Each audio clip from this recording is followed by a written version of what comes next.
quickly. Hence, we are going to complete 147 of them to make that 500 Ks today. That's right. Dylan Gray, Pacific Esports Racing Cars, teamed up with Stephen Banks. J-Man. Yep. So both of them peeled to the pit lane that lap. I thought they were a couple of good-looking laps. Now, Bade's lit the middle sector up, magenta, Davo, and then blown it. Puts it off. So tell me Jensen Bade wasn't pushing there without telling me. Yeah. It's a bit of a pinch of the rear. He pulls it back down into the lane. Time's ticking, 5 minutes roughly remaining. It's not going to be a lot of time to get in, make an adjustment, and then 2 plays an 18.397, plays an 18.5, and look at those times all the way down. I think to P14 is when we drop into the 19s. And that would be Mitchell Sparrow, just tucked in behind Scotty McKenzie there. As you mentioned at the top of the broadcast, Over, we do have some guys on double commitments today, so yes, not going to see them till round 2. No, one of those being, I think, Rayhan Leonard. Excellent. And just another little quick thing that we can just spruik, just talking about Rayhan. If you get over and sign up to the Sim Racing Hub phone app, you can enter a competition to get some free coaching from young Rayhan, who is one of the young and coming young guns, J-Man. Very much. Very much. So, but prior commitments for Rayhan today. So, yeah, not joining in until next event, I think, Bathurst. Yep. So only a few minutes, J-Man. Fraser Clegg done a nice job here. He's just ahead of Jason Bentz, 4th position in the 97 car. We talked about that car, that collaboration. Bit of an Anzac feel about that.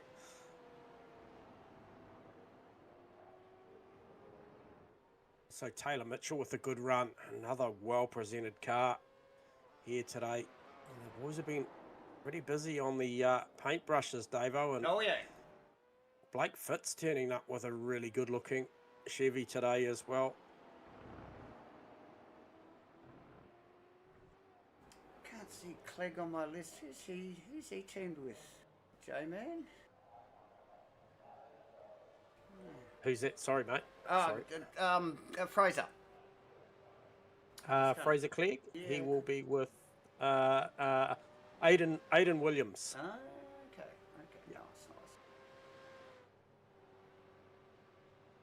So, plenty of boys committed for the first of the 3 Triple Crown races here at the Bend, 500 Ks on a beautiful day. Hope everyone's having a lovely Sunday afternoon wherever you might be in the world. Thanks for tuning in once again to Matchbit Entertainment and the Broadcast Lounge. G'day guys over there.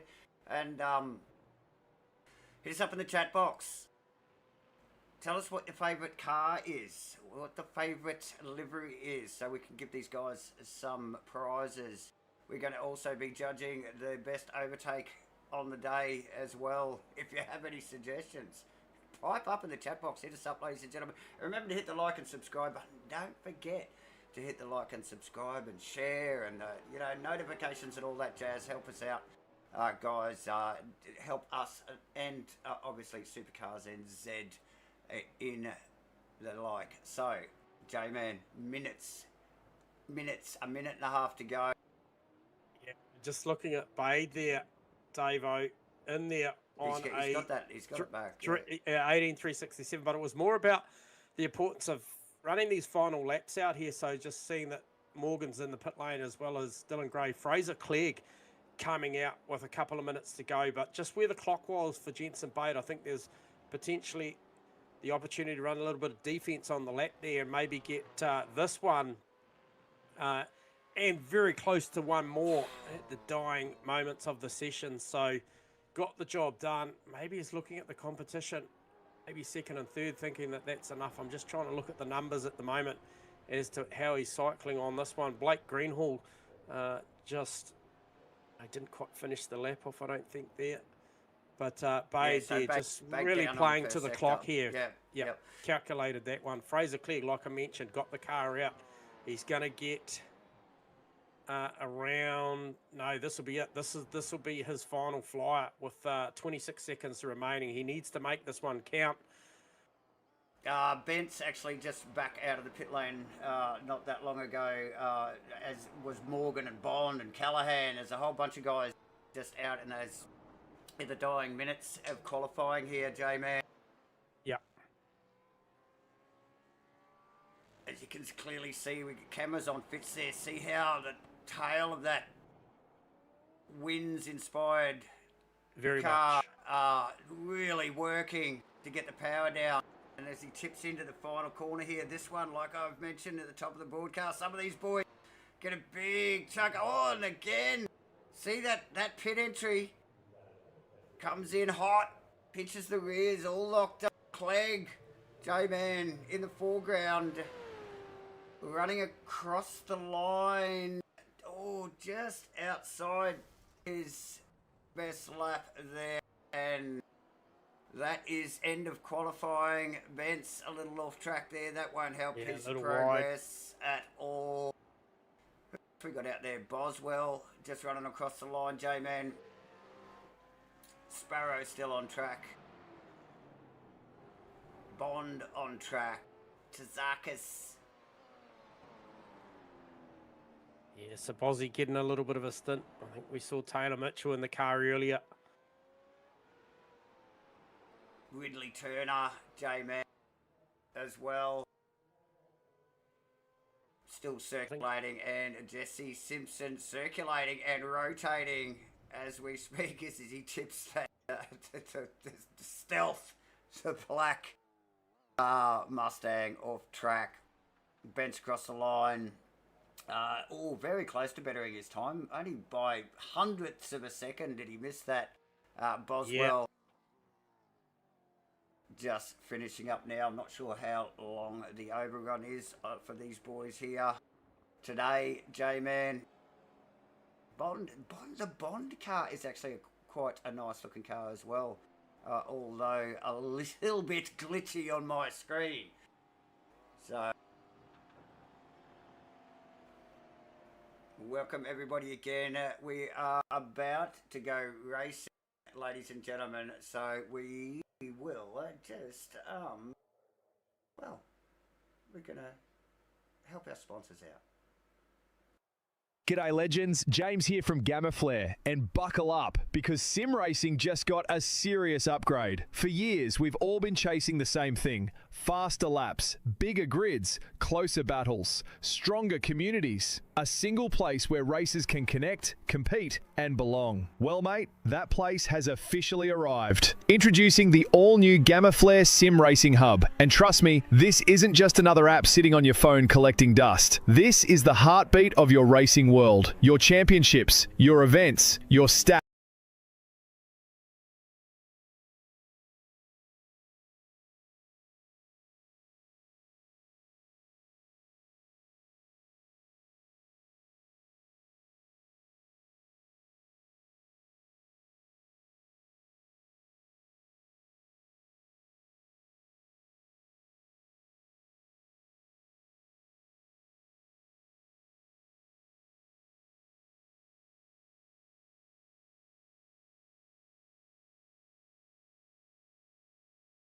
Your rivals, your mates. Hub gives you direct access to major events and championships with seamless registration. One click, one entry, one place to get yourself on the grid. From weekly community races right through to the legendary SuperCars NZ Championship, you're never more than moments away from your next green flag. Register, race, compete. Then follow every championship battle as it unfolds with live standings, season-long rivalries, and points fights that go right down to the wire. And here's where things get properly wild. Live driver interaction. That's right, follow your mates, message competitors, build rivalries, celebrate victories, share the highs, laugh off the disasters, and fire up some classic pre-race garage banter before the helmets go on. For the first time, the racing community is connected like never before. Add breaking iRacing news, event updates, community announcements, and everything happening across the Gamma Flare ecosystem, and you've got the ultimate sim racing companion, built by racers for racers. So here's the deal. The lights are on, the engines are fired, the grid is forming, and the rest of the field is already rolling out. Right now, grab your phone and scan the QR code on your screen. In less than a minute, you'll be connected to one of the fastest growing sim racing communities on the planet. One scan, one download, one community. Everything sim racing. The Gamma Flare Sim Racing Hub. Your racing world connected. I'm James from Gamma Flare. Keep it pinned. Stay absolutely rapid. And remember, championships aren't won sitting in the garage. I'll see you on the grid, legends. Catch you trackside.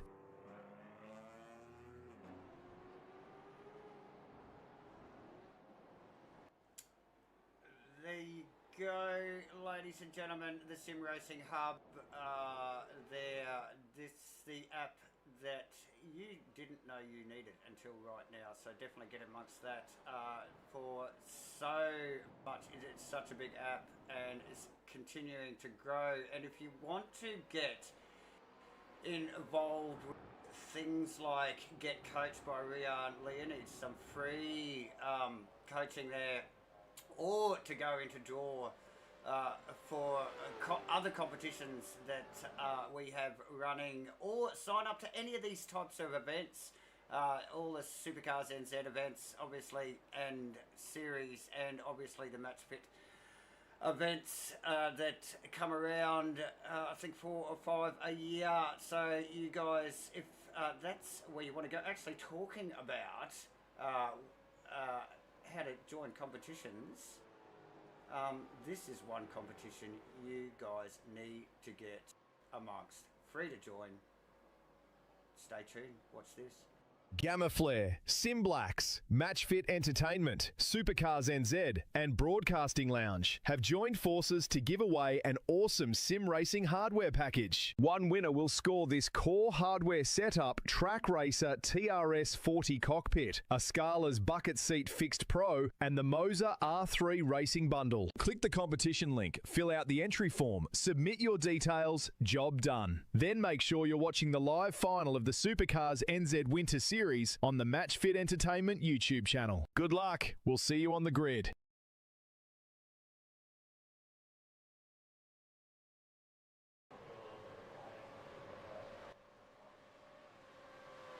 So there you go, ladies and gentlemen. There is 2 things that are a must that you very much need to get involved with. Obviously, download that Sim Racing Hub app and look, just get into it. There's heaps going on and it is still growing. And join, you can enter the competitions for the free coaching from Rian, or should I say, you may as well just sign up for both of them, and the Get a Sim competition as well. And keep an eye on the calendar. We've got another Match Fit events event coming up, and obviously we've got the remainder.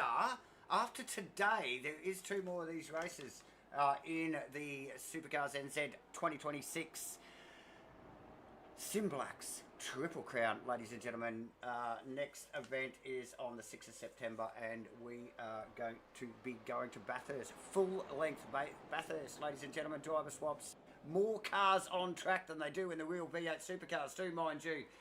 So awesome. Looking forward to that. I don't know whether my bladder's looking forward to that, but I am. J-Man, how are you doing, brother?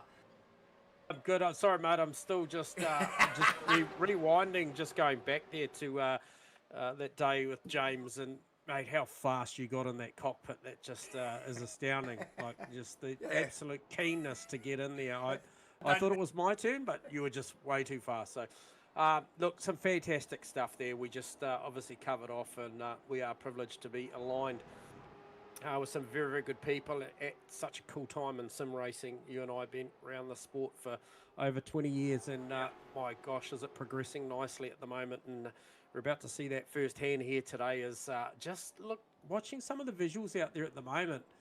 There's a couple of things that just really light up on my page at the moment. It's just that the fact that these guys in a 10-minute warm-up session are willing to really get down to business and go racing, but there's a little bit of maybe a bit of gamesmanship going on. I'm looking through the list. I'm very aware of who qualified the car and who qualified fastest. Obviously, there was multi-drivers out there that had a crack at it, and we saw, I think, Taylor Mitchell and Bozzy just switching over at the back end. It was actually Bozzy, I think, that grabbed the fastest time out of those two drivers. And I'm just looking towards, is there a little bit of inside knowledge there when I see some of these drivers that were maybe the slower of the qualifying pair out there, just getting some race laps under their belt? Is that because they've got a long wait for the car to come, or are they likely going to start this car?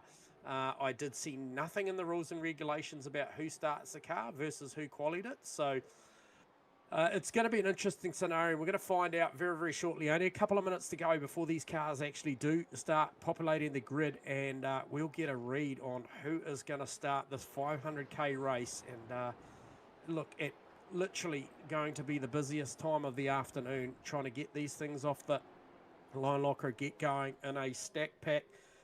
25 plus drivers out there, 50 in total. Odd, Davo, by the time they make a driver swap, we may have potentially one or two drivers out there. They're looking to do this one solo. I'm sort of picking on Jensen Bate at the moment. Haven't seen a pairing for that car. Makes for a pretty big afternoon. I'd say you'd want to hope that you're a left foot breaker in those situations, so you can at least give one of the legs a rest for a minute while you're on the middle pedal. And but they've talked about race controllers, already briefed the drivers a couple of times, I've heard today, Davo. Just the little details around pit entry. If you rotate a car in front of you that's coming into pit lane, that is on you. You look to probably getting what will be a drive-through penalty or more if that's the scenario. So acute awareness out of turn 12 here today will be priority, especially once we get to that phase of the race when drivers are looking to come and get a big dose of fuel. And a set of tyres, I would imagine, will be high on the priority list by the time they get there. And we'll be interested to see what that looks like. And do we see a safety car before maybe the first scheduled pit stop? And obviously, you don't want it to be too early, but that could be a real factor here today. Absolutely, J-Man. Look, and it's the joys of enduro racing, isn't it? It's we love this stuff. We love the strategy. We love the drama that can unfold in, a lengthy race. So definitely buckle up, ladies and gentlemen. That is the warm-up done and dusted. As you can see, the check-in bar across above the SIMBLACKS logo. Thank you, SIMBLACKS, again, for jumping on board with the SCNZ stuff and the Triple Crown here, ladies and gentlemen. We are gonna go racing anytime soon.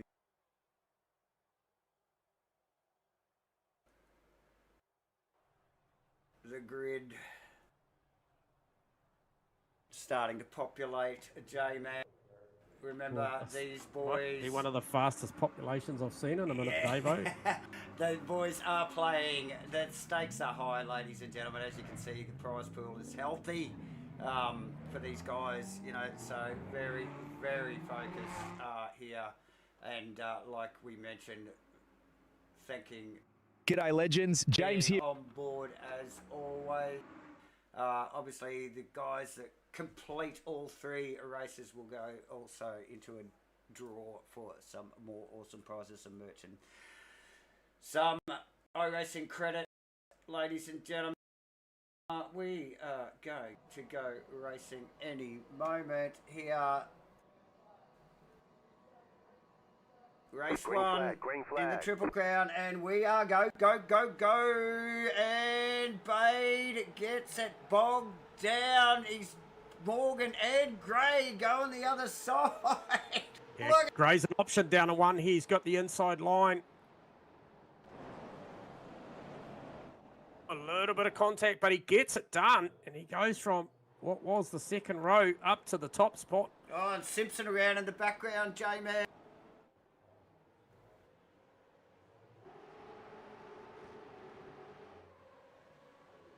Very tense opening lap so far. Pretty clean apart from Simpson. Turning in the background there earlier as they bunch down into the right-hander there. It's turn 6, I think, J-Man. And look at them, 3, 4 wide in the background here, and there it is. It's a 4-bit around. Yeah, just before that 4-bit, heavy into the back bumper, actually, of Riley Boswell, too. He did a good job to arrest the speed, but just made a little bit of contact, kind of got him off a line, and then just tried to pick up the loud pedal, and he ended up showing him the grass very, very early. Obviously, early days. If you're going to have a moment, you're probably best to have it on lap 1. You've got plenty of time to recover. However, it's just undone what was a very, very good qualifying session. And so straight away, like we mentioned, Dylan Gray got a great start here in the Pacific Esports Racing. 52 car is away, and we see challenge in the back of ground. And I think that would be, is that... looks like Fitzy and maybe Williams, actually. There was a pass there made, potentially. It's just taken off, J-Man. Over Morgan. Bade in tow. Bade with a terrible bog down on the start there. Really did himself no favours. I noticed Aiden Williams now in that 97 car, J-Man. It looked like Jason Bent's very wide. We saw him wide a couple of times in qualifying there. Actually, Williams under attack. Yeah. Here comes Bent. These three. Oh, it's not even Bent's, actually. Who is No, it's Riley Boswell. Riley Boswell is in there as well as Mitchell Sparrow. Lights are flashing. They want to get a wriggle on. Somebody tell these boys there's 500 Ks in this one as they make a little bit of contact. Stage left for the 97 car. He keeps it together, J-Man. A little bit of a shuffle there. That is hard fought there. This is lap 2. The fight is on. Oh, William. Yeah, who's this? Is this Daryl Callahan lining up now on Williams? On Williams as well. So yeah, Williams, so is he just resetting, just going, okay, this is a long race here. You know, like, you guys want to run that hot, go right ahead. Get out of the back of Sparrow's car here. Plenty of heat in there. Sparrow, didn't really instigate that, just found himself up on the back of it. And was able to take advantage with the contact between the two. Who's that? Is that Craig Bond? Craig Bond, yeah, was he's actually right up on the back there, going on the high line on Riley Boswell. So he's thinking about it straight away.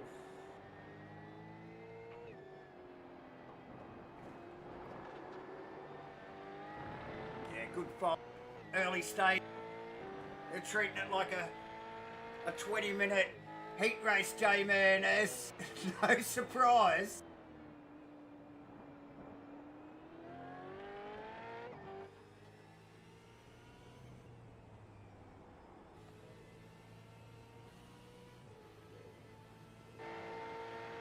Gray under pressure from Morgan. Morgan goes heavy on the brakes, gets it done. Oh, he pulls it up. That is demon under brakes there for William Morgan. Wow. Go to the Gamma Play replay here. And from way back, J-Man, way back, gets that done. That is impressive. So that is the beginning of lap 4, J-Man. Wow. If we just get over the top of Gray's car there. Sparks are flying. Look at the back of the Mustang of Morgan moving around. Trying to mediate with the rear tyres continuously, trying to work out how much can it take. I think that might... Who's that? Way back. That's a lap car up in front there. will that be? Is it Simpson? No. It's Bradley. Smith. J-Man in... Oh, sorry, just watching Bozzy now pulling out of the toe and getting it done nice and early. Looked like maybe a little to no fight out of that one for Sparrow. And I'll tell you what, Craig Bond's going to half think about going up the inside down into one as well. I think he anticipated maybe that Sparrow had lifted for that one. Just maybe settling into his program here. Fuel will be on the mines. Talked about 133 litres they got to start with and what that looks like, and maybe a little bit of management going on as well.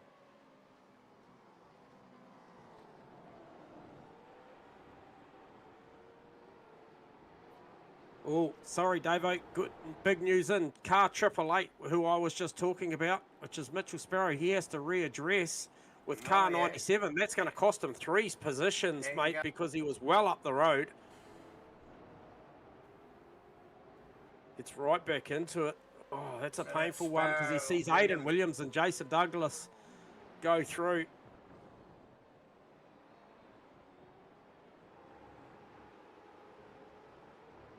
So the front three, Davo, they are covered by literally 0.7 of a second is the margin between those front three at the moment. They are super close.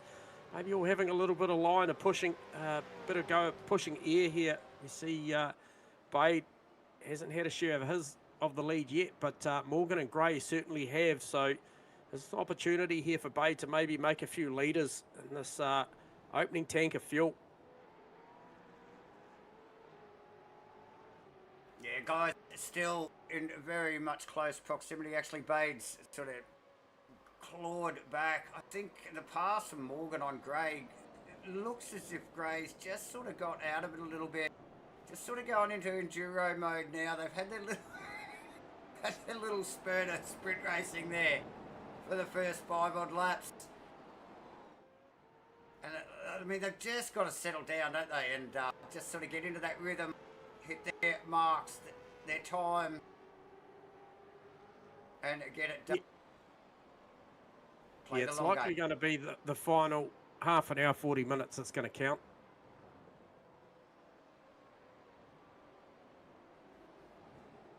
Callahan with Mackenzie. These guys no strangers to each other, J-Man.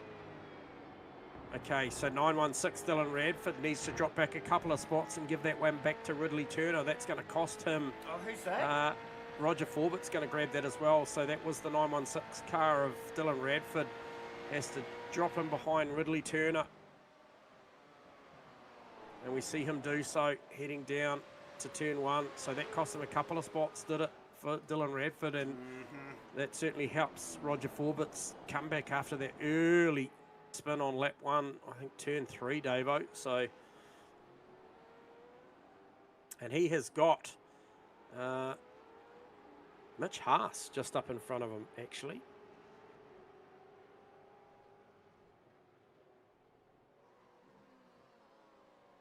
One of the 777 esports cars.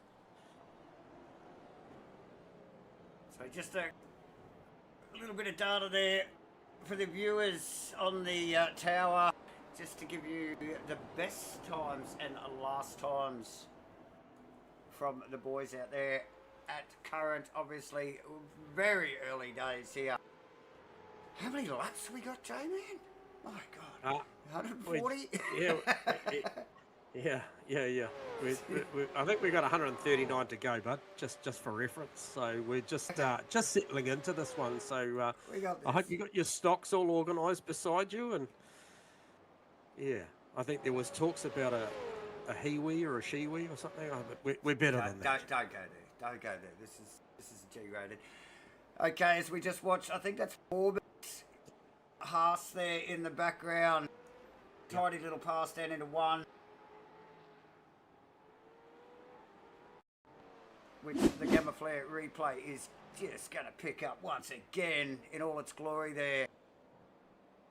So Forbett, just a 101 pass there on Mitch Haas, actually behind the wheel in the 777 car at the moment. J-Man, Car 42 in front of the stewards again. You'll see him slowing. That is Dylan Radford. He needed to address to car 167, which is Thomas McCall. So that's another couple of positions. So unfortunately for Ridley Turner, all the good work he's doing out there on track with a couple of incidents, maybe is just going to see him just slip back a little bit more. So just needs to maybe just set into the rhythm, back the patience up a little bit, and just eyes focused and try and come back through, because clearly the car's got speed and just needs to keep it nice and clean.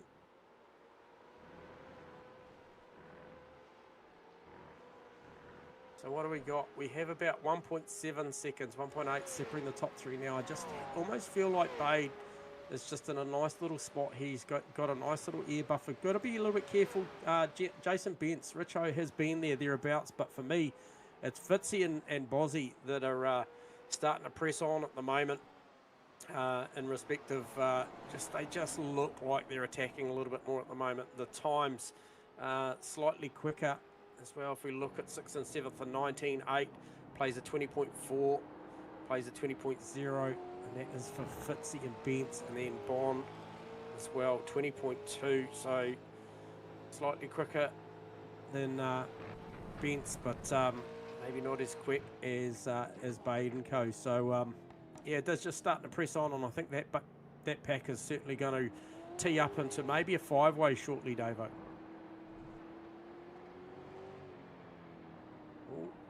Who was that? That might have been. It's Turner over. It's Turner over Cole. We've got cameras on at the moment there, J-Man. Yep. So nice little move there. He worked for it. But McCall leaving just that little bit of space. Turner worked in for a few corners. I don't think it sort of went. McCall didn't really want to give it to him, to be honest. But, no. But yeah, Turner with just the edge on Thomas McCall there at the moment, J-Man, and sneak it on past. Morgan starting to make some ground ever so slightly, but definitely making some ground on the boys there. What is he almost as you said it, it almost looks like Bade's trying to give Dylan Gray the hurry up here. He can see what's going on in front of him, and he doesn't want that margin to increase too much. True that. Because look, he's out nearly 2 seconds already, Morgan. So Bates seeing that Mustang run into the distance, like you said, J-Man, and he will want him to stay in touch. So yes, definitely giving Dylan the hurry up at the moment, isn't he? Bent's not too far behind their late entry to round one. To the SIMBLACKS 2026 SIMBLACKS Triple Crown here at a formidable competitor, J-Man, and no stranger to us. Back to the 97 car, Aiden Williams at the wheel. Bond still a little bit sketchy on our screens every now and then. I'll tell you Sparrow what, for me, round the outside. Sparrow past Bond. Sorry, J-Man. No, you're right. It's definitely Sparrow trying to get a move on, as well as Riley Boswell. Two very similar colour scheme cars, very different teams, but both of them on the hunt at the moment, looking to press on.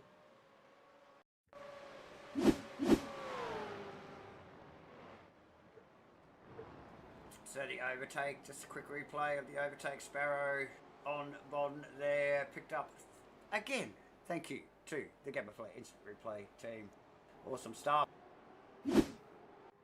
So great little mid-pack battle there, actually, J-Man. I think is it Williams leading that fight? No, it's not. It's Douglas.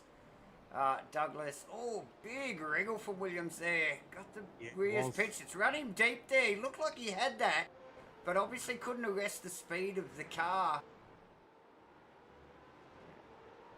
And then back out on to the back straight in the TKR car.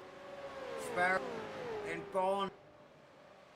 Yes, Sparrow got the lights ablaze. Down into one. Good passing opportunity. We've seen plenty already here tonight. Obviously, see Sparrow, big slot.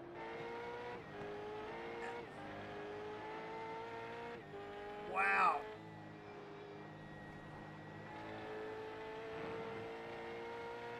Yeah, that'll spike the tyre temps for sure.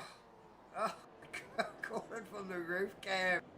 I think off the top of Bond's car there. Oh, I thought he was going to go off. I think we might have been on Callahan's car. I don't know. It was one of those boys. Anyway, looks sketchy. And just a good example of how these guys really do have to fight with these Gen 3 cars to get the power down, J-Man. Yep. They are Bade through. Sorry, mate. Bade through. Much a wrestle. Okay, here you go. And through the last, somewhere in the last sector, so we're definitely going to call on our Gamma Flare instant replay for that one, ladies and gentlemen. Let's have a look. Ooh, that was tight. Slowest corner on the circuit, J-Man. That right-hander. Very tight. Bade forced the issue. No contact. Gray having to give it up. Ben now in tow. He wants a bit of this. Why didn't I get the invite? Maybe I did. And here he is now, all up on Dylan Gray. Dust flying. The stone.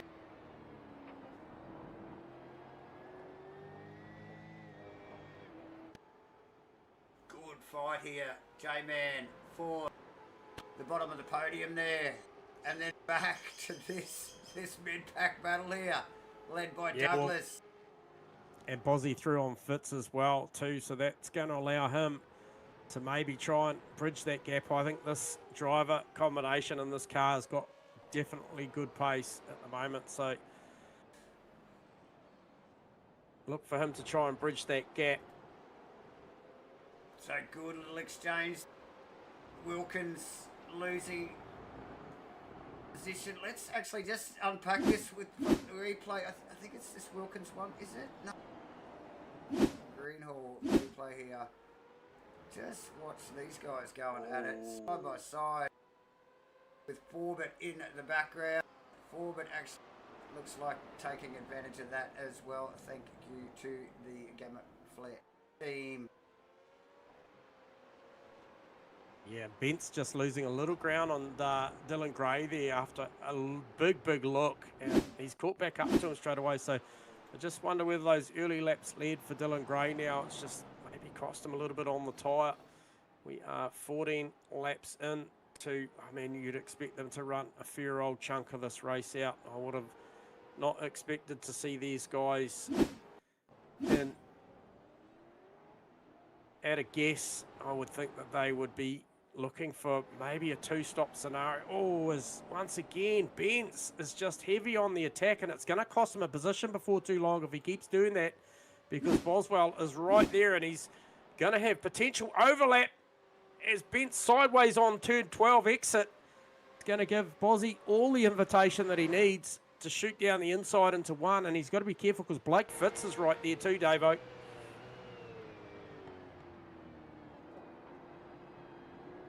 So Ben's in damage control. He's running with it here. He's not wanting to give this one up. Nah. So that's work actually from Riley here again. Forcing him out there. Oh, he gets it done. Oh, what an exchange there from the boys. Really deep here. Tyres caught on the track. Benz is surely going to run out of space, and only just slots it in between Boswell and Fitz there. Yeah. Great racing.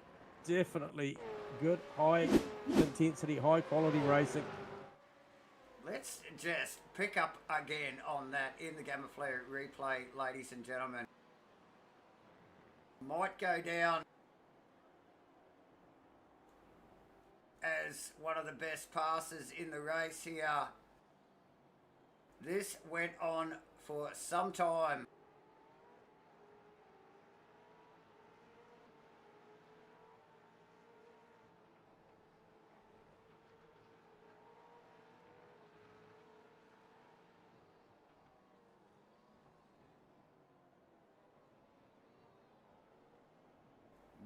nice work from Boswell. All the while, Blake Fitz there with a bird's eye view. Thank you again to the Gamma Flare replay boys. Get that done. That fight continues. Of course, all with Ben's actually a tag on the back of Boswell there. So definitely testing the brakes today.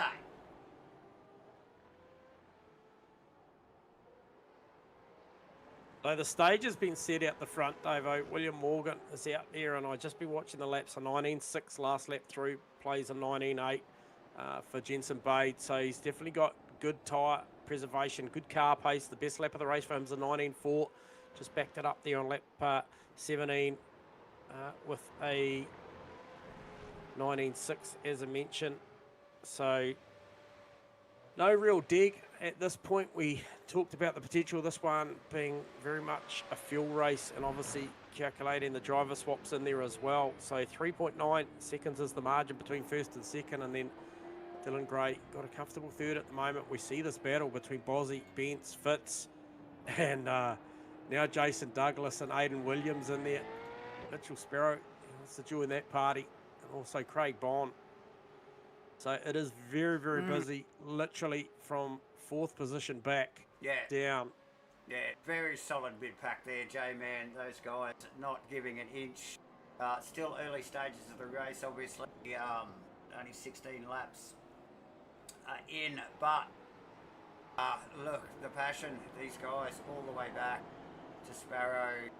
Oh, no, Bond, actually, it is, isn't it? 10th position. Yep, it is top Craig 10. Bond, yeah. Yep. So plenty of heat in the game, that's for sure. No surprise, J-Man. We expected this. We saw the list of entries for this and went, oh, this is going to be good. And these guys 100% delivering. Oh, what have we got going on here? We got a bit of a challenge here. And is this... Who is that? Is that Jason Bence chasing Douglas, the racetrack? And Williams. No, it's not. Fitzy there. Fitzy! On the inside, gets it all locked up, pushes Bence wide. Whoa!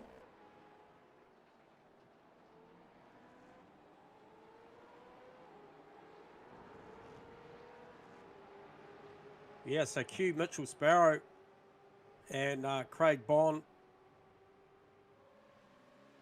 And that one was, they saw it all happen in front of them, Davo. Yeah, well, I'm just trying. Here we go. So it started way back at the other end of the straight. This guy's going at it hard.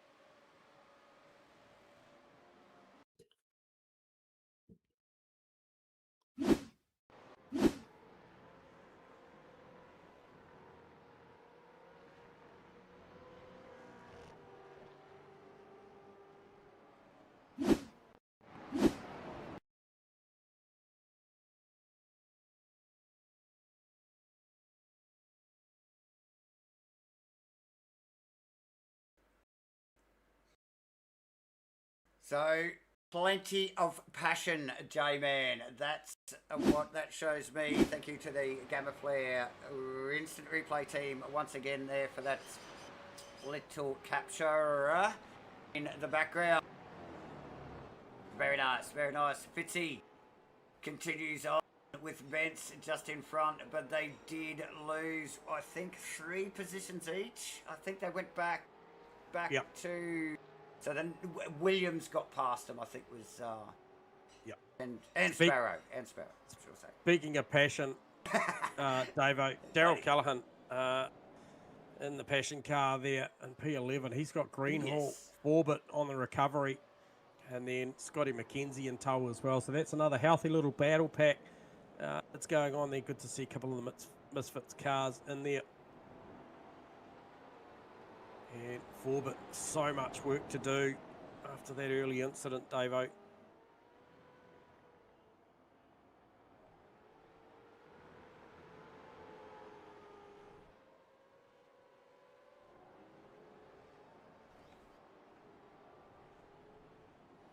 So also just back from there as well, the 916 car and the 42 car. That's Dylan Radford and Ridley Turner.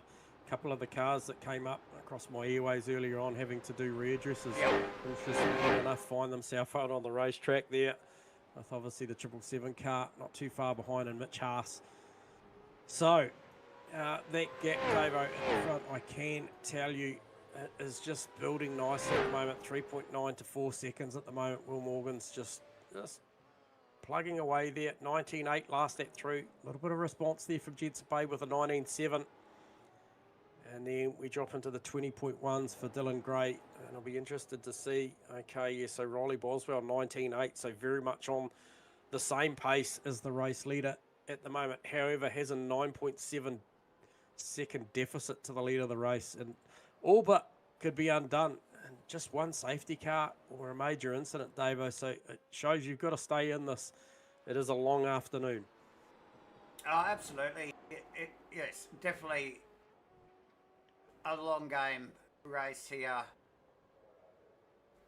for over 500 Ks. So, look, to be honest, the first 10 laps did not look like that at all. It was well and truly elbows out, like the boys thought it was a 20-minute heat race and drove it as such. The tempo has dropped off, well, at the front, only due to some space between the boys, but the tempo definitely didn't drop off in the background at J-Man from third downwards. It has sort of just settled itself down a little bit now with Gray over Boswell with a little bit of space, but then from Douglas back, still got Williams in close, proximity, and then it's Bond, Sparrow, Bence, and Fitz, and this is where all the action's been happening, pretty much. Yeah. 4th down to 10th. I think they're just taking a breath before they go at it again, because they're all still very closely in close proximity around the track. So just watch this space. Bence is still chasing on Sparrow there, eh? No, should I say Sparrow Sparrow's on Bond, and he just really leant on that left rear quite hard that time through. I think that was through, I'm going to say it was through turn 10. Really got the attention of that left rear tyre there, and it responded nicely, so did he. But onwards and upwards, as you mentioned, a little bit further up the road. Good battle here, Jason Douglas and Aidan Williams. They're just nicely ticking away. They're 5th and 6th, and not a bad spot to be early days of this race. This is a triple crown too, just remember. So albeit if you don't make the top step on this one, it's all about accumulating points throughout the series. Yes. And being there at the end. So albeit we talk about 147 laps today, there's 161 on a fortnight's time, and that could be every bit as important. Sorry to remind you, Davo, but without a doubt, laps. Yeah, I'm hearing you. Around Bathurst, mind you. Yeah. No, what a spectacle. Very much looking forward to it. J-Man.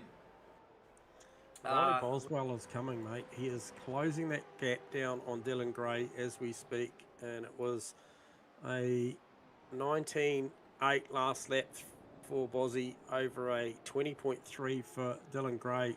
So whether Dylan Gray's just wound this thing back a little bit, maybe fuel preservation, tyre conservation.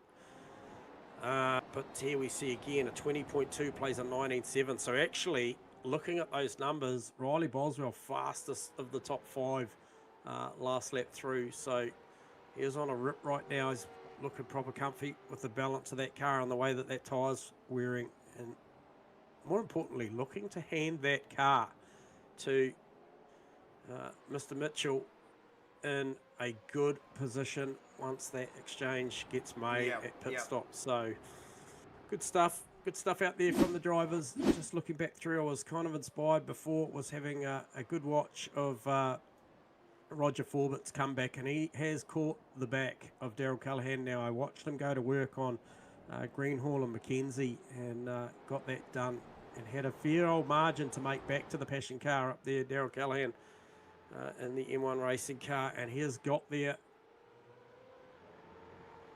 And I'm sure we'll look to try and size something up pretty quickly just to keep that momentum. You know, these drivers very much get into their rhythm.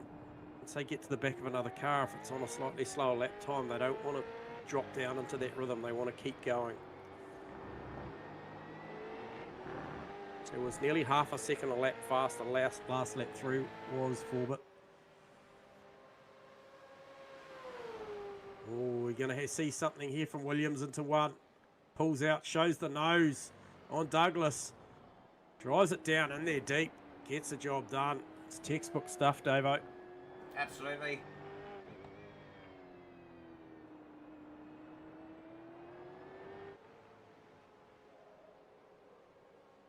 Yeah, nice textbook. 101 pass there, down into one. Seen quite a few passes down into one throughout the race so far.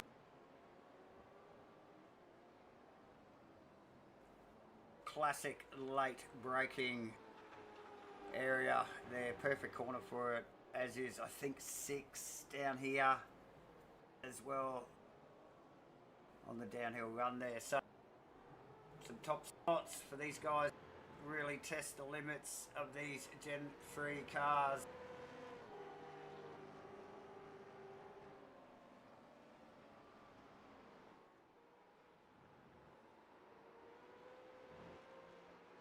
Back a shot there. Who is that? That is Mitchell Simpson. Sparrow, Jason Bentz going at it through 10, 11, 12. Sparrow on Bentz here, is it? Yeah. Go down the inside into one.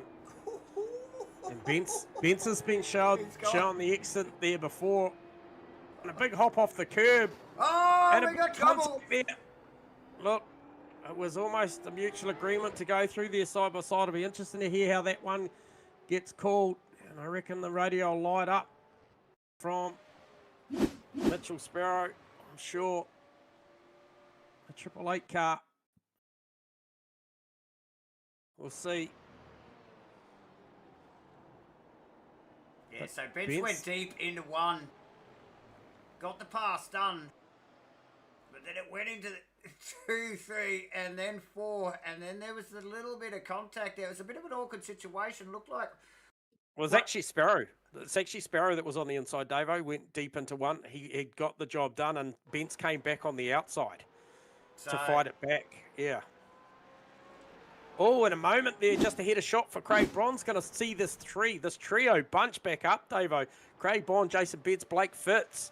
Watch for that one. So, actually, Bondy had a moment on his own. Because he had a little bit of space on these guys. Just previous to that, we were just calling it here. Here it goes. Here we go. Bentz is about to put Bond. the move on. Oh, Bond's car there. Just a little bit of latency. Just disappeared. Definitely. Probably made it a little bit easy on Bentz. Oh, we no, got Fitzy down the inside. Fitzy's got it done here too. So I can let's tell you, just have a look at that. that exchange the lap before has been called on. I'll be interested to see which way that plays out. Carson Daly, Betzer, O'Reilly and Taylor as we just go to the replay.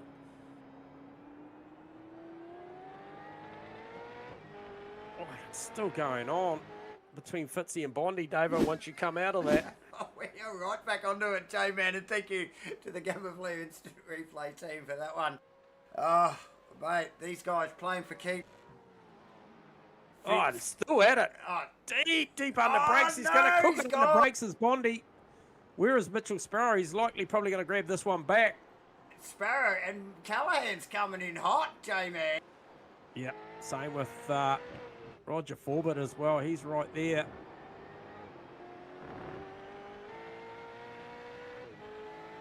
The lap 27 in the books, and it is still going on. It's like a deck of cards for some of them. Wow. So 2.9, the margin.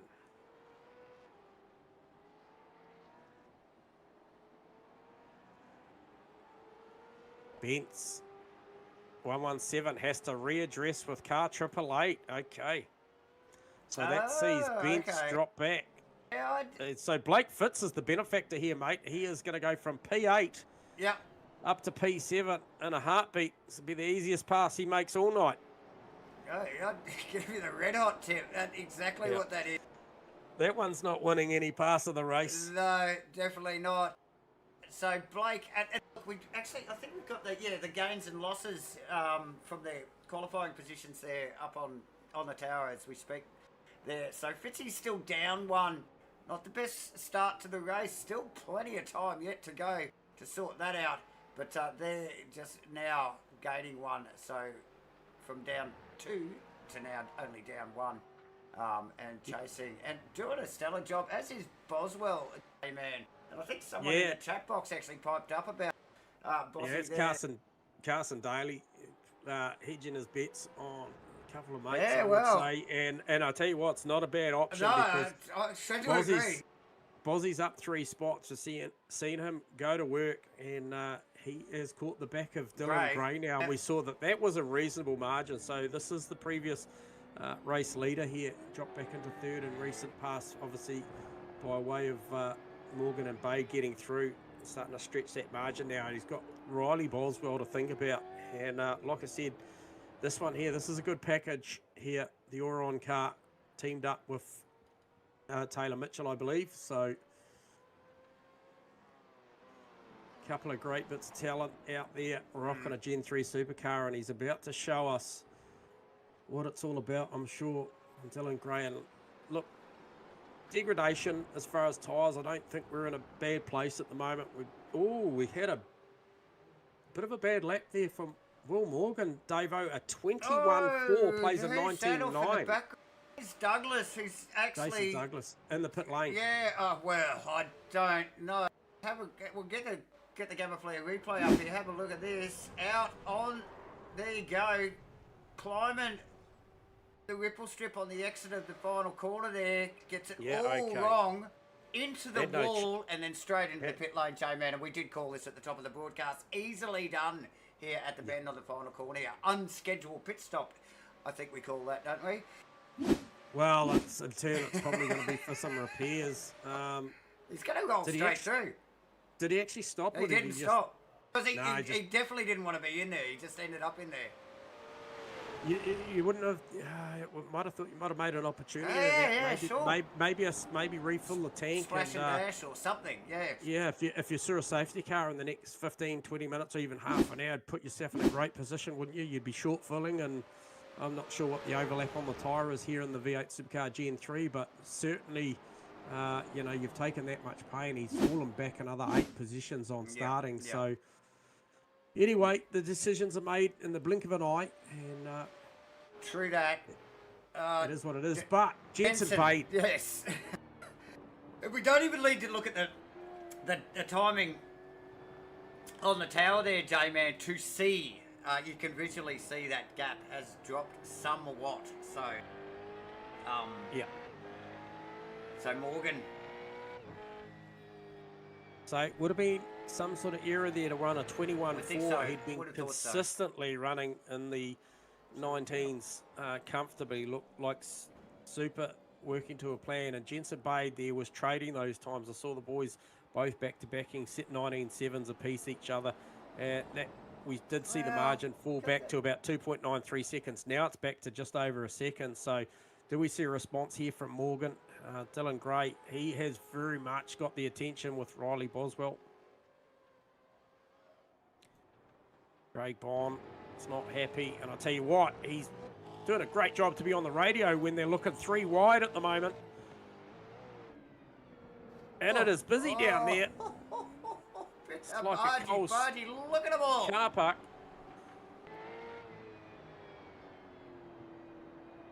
What it is. 1, 2, 3, 4, 5, 6 cars there. Just about to throw a blanket over that lot, J-Man. And that's an angry little pack, I tell ya. In behind Bond. Led by Callahan. What, dude?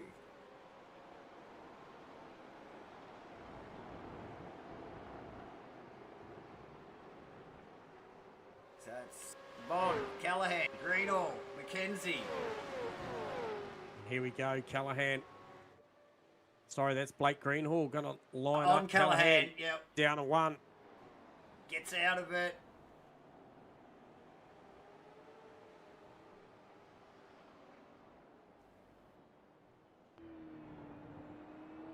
Yeah, that's a tight little battle going on there. So we see Callahan, big wriggle from the 420 Mustang there. Yeah, so Bondi wasn't happy on the radio in recent past with car 35, Blake Fitz. However, what we do know is it's been ruled down to a net code issue. We did see that car flashing, so hopefully that tidies itself up. Just for the better of his afternoon and everybody else around him, because we don't want to see anybody exiting from this grid unduly, and he's having a great time out there is Craig Bond. He's got good car pace, and look, let's consider there is another driver that wants to enjoy his afternoon cutting laps around the Ben West as well. So status quo out the front, Davo. William Morgan, Jensen Bay trading some very, very good times. They went 19.8, 19.7 the lap before that. And then just recently they went 20.2 and a 19.8 for Jensen Bay. So a little bit of a arm wrestle, a chess match going on at the front at the moment. These guys pressing on quite nicely, and they have got around about 9 seconds over Dylan Gray, which is likely going to grow if he has to go defensive mode on Riley Boswell at the moment. Bosy will be very much wanting to get himself slotted nicely into that third position. Talk about the mindset of these drivers in these endurance races, and just track position, or maybe even, you know, track location if something goes bad. I mean, up to date, there's been nothing even remotely look like a safety car. As the lights are flashing now from Bozzy, he's impatient. He wants to get through on this one. Check this replay. A little bit of a slip up. I don't know. From Bence there. Allows Bond pass. So great move there. Looked like Bence might have just rolled out of the throttle a little bit with the outside wheels. We got Bozzy in the lane. And this looks, I'm not sure, Dave, if you can. I think that's scheduled. There we go. Oh, and pulls it up nicely, J-Man. We've seen in race practice and in qualifying the boys well locked up, because they come tearing off that final corner there. Jason Bence with a drive-through penalty. Okay. So that would have been part of that exchange earlier, Davo, when we had those 6 cars all in tow. Yep. But the first to blink is Riley Boswell. Hands the car to Taylor Mitchell. And like I said, handed it to him in a great position. So we get to see Taylor Mitchell come out and get his first laps in full anger and race trim for the afternoon. Obviously, he's had some practice today. He got out there in the warm-up as well. Ran a little bit. We'll see what this is. A big dose of fuel. And I would suspect a tyre.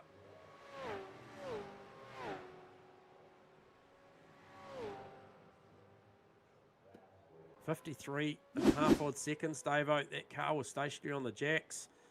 It's definitely, depending on proximity, based on a 1 minute 18 lap time, that's going to put you a lap down, isn't it? Yeah, well, yes. Yes.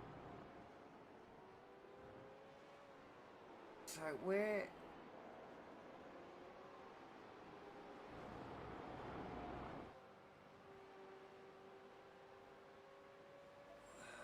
Who got in the car, did you say, J-Man? Taylor Mitchell. Taylor Mitchell in the car. Oh, Mitch. Yep. Okay. Yep. Yep. So, Taylor and Riley teamed up for this one. I think it's a great pairing. It is.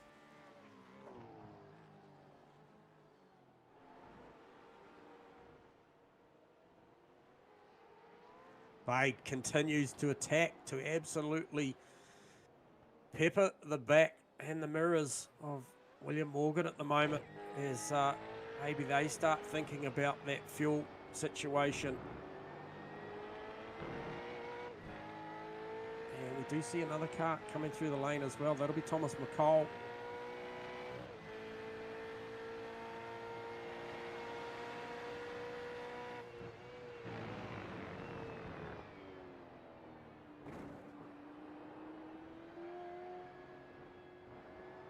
Gives the car to Dan Turner.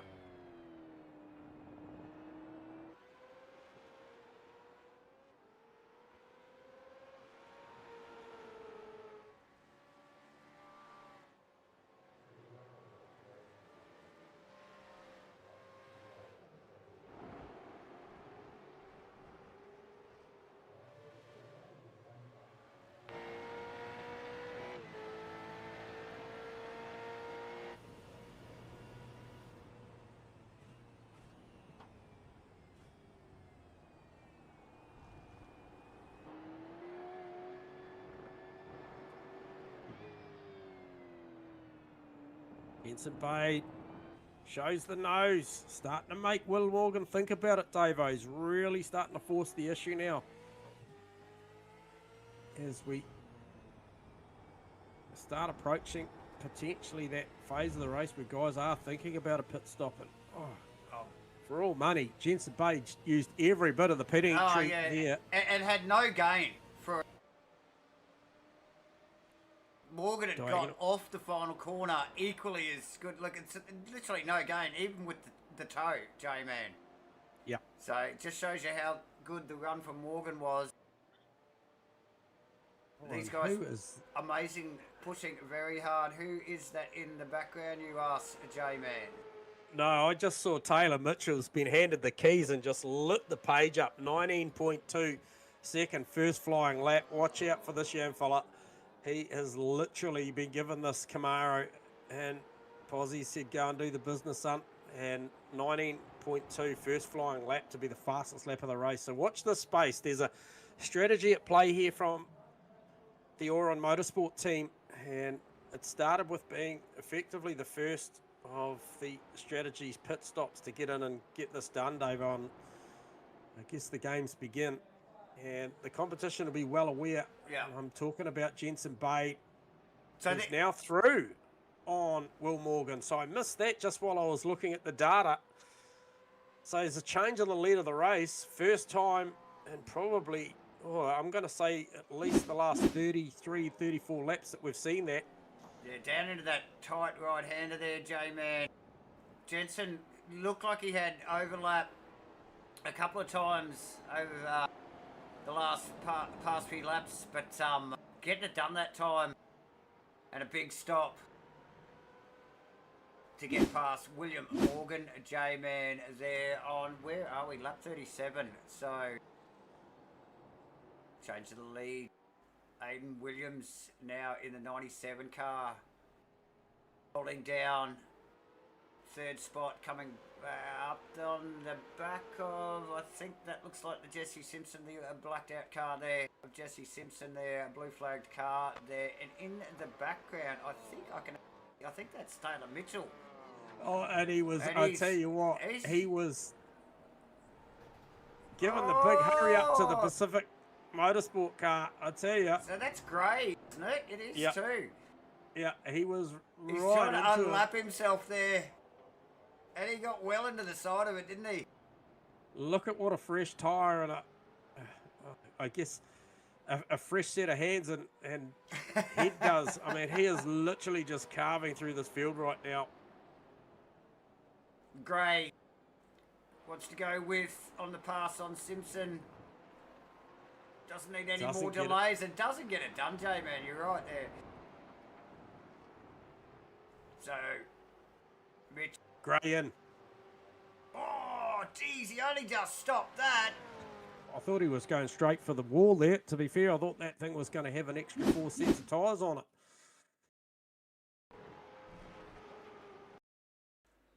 We'll get this in slow-mo. There's the control line, ladies and gentlemen. And he's still moving. Oh, all 4 wheels locked up, J-Man. Yeah. And only just gets the thing turned into the lane. Wow. It's interesting to see whether there's any penalty there. That car, it is. We've got a black flag up against the side on the already. So he's copped a speeding infringement in the lane there. Oh, dearie me. So again, thanks to the Gamma Flare Instant Replay team for giving us a little bit of a flashback on what was an epic. Is that Bade in? No, that is one of the somebody in the background. Bence, J-Man, actually, should I say. Bence into the pit lane. Oh, so how's your afternoon when you're Steve Banks and you get the car given to you and you're like, mate, sorry about that. You're just going to go out and do a mediocre warm-up lap and just transit through the lane just one more time. And then you can go about your afternoon program. So such as sim racing and looking for every 10th of a second. But at the moment, let's just call it from the top. Jensen Bade has got 1.3 seconds now over Will Morgan. Aidan Williams been doing a nice job all afternoon in the FCR Sim Sports car, the 97 car, the Anzac theme there, and he's over Blake Fitz in fourth. Roger Forbett is back up into fifth, and then I think from this point on we can still call him, but just factor in that we do have Taylor Mitchell to think about. I don't know how to call the next two positions because they're actually side by side, Jamie. Trading fate. Chevy v Ford here, Bond and Sparrow, and it is not over yet. J-Man. There's a little bit of organising. A bit of how's your father, and just go and see what the grass is like out there. It looked like he might have backed off to readdress the situation. They are still at it, J-Man. They are. Yeah, I think that's good hard racing. I think the awareness there for Mitchell just to maybe roll off the throttle a little bit as he gets it sideways, and Bondi's going to come back down on the inside of him, and it's still not sorted out, and he's sideways again. It's a bit of an expression session. The speedway tracks over the other side, boys. Get a load of this replay through this tight stuff. A little bit of a touch of the guards, no love lost. Through the right hand here, and have a look at the wriggle here. From the Chevy, big snap oversteer there.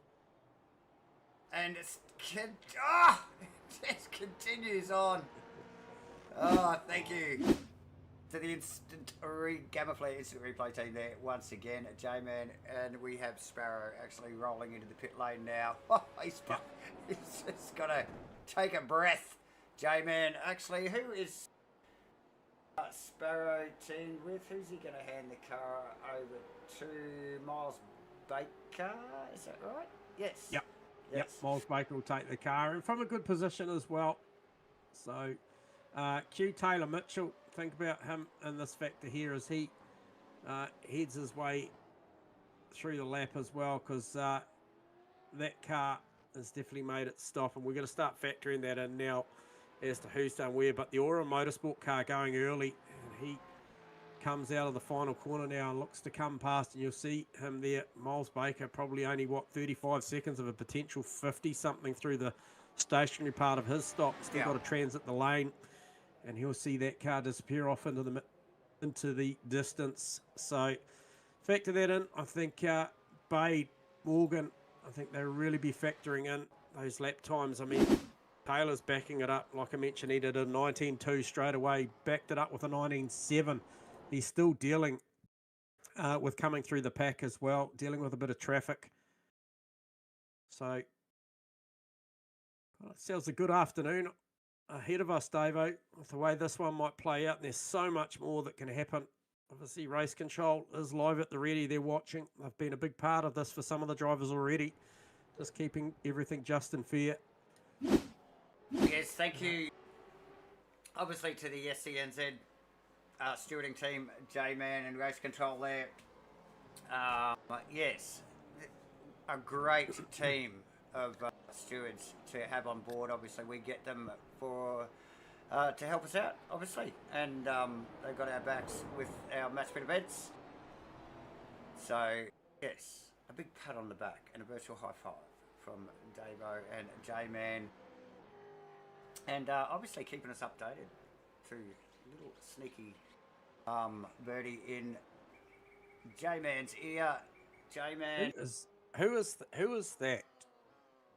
That's Brian Borg has taken the car over from, I believe that's from Richo, from Jason Bents, and now he's lit that thing up with a 19.229 as Borgie. So these guys jumping in. These guys. There's no like A and B driver here, is there, J-Man? I mean, these guys Mitchell handing it over. And we saw it, like, obviously with Mitchell and Boswell, J-Man, and we're seeing it here as well with Benson and Borg. These guys, too, A-class drivers. So who's that as well? Somebody else just got a black flag I could see there. I think it may have Nolan. Team Jigsaw. Is that Dan Nolan's got a drive through there, and that'll be a pit infringement as well. So a couple of the 1% things going on through the lane, just maybe turning up a day late, $1 short, and just copping the laser beam on the way through. We saw it was So pretty easy to tell. Who's Nolan teamed with there, J-Man? So Dan would have just grabbed the car. Greenhall or something there, is it? And that would have been, let's get a read on that.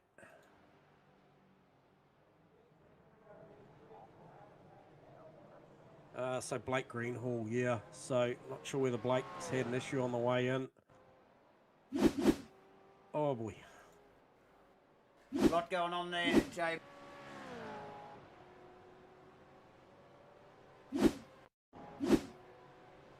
Yeah, so Dan Nolan, unfortunately, he's got a transit through as well. Yeah, so a few boys actually coming unstuck there. We just picked up on the Gamma Flare replay there. A little bit of action going on in the background there as we had cameras on one of the other cars in the pit lane, and a few cars off on that pit entry there. Like I said, they are carrying good speed, and they're out of that final corner. Pit lane comes up very, very quickly. Particularly when you're in traffic in the heat of... So, Jets Obeyed leads the way. J-Man over. William Morgan actually just has to take evasive action from, I think, is that Clegg? I think it might have been coming out of the pit lane there.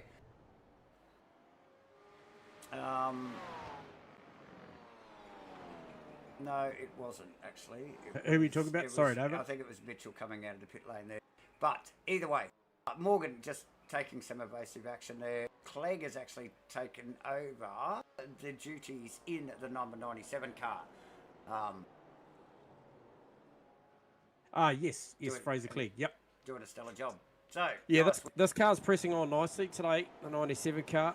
It's definitely the boys are doing a good job, and more importantly too as well is he's got in and out, got that done. Taylor Mitchell back a shot there, so around 47.5 seconds, plays 53.5. So not sure whether that's maybe a slightly different fuel load there, Davo, but that's significant. Probably come next pit stop, but we really get to see those guys go at it, and we can see there that Taylor Mitchell, they're quite happy to run in the 19s or the low 20-0 bracket. So Miles Baker, he's pretty speedy at the moment as well, tucked up in behind there. He is running in the 19s as well. So yet to see anybody if they've got the ability to light up the page into the 18s this race. However, we are getting perilously close down in the low 19s there. Brian Borg still holds that number of a 19-2. So like I mentioned, probably scheduled based on those numbers to go around the 3.5 hour mark would be probably somewhere similar, barring a safety car.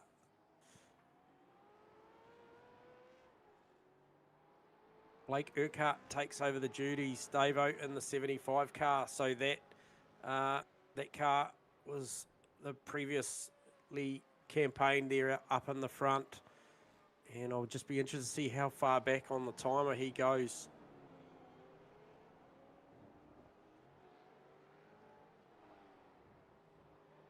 So Will Morgan did a stellar job to lead a lot of the race. Obviously got passed by Jensen Bay, but does hand the car over now to Blake Urquhart. We'll see what sort of job he can do pace-wise.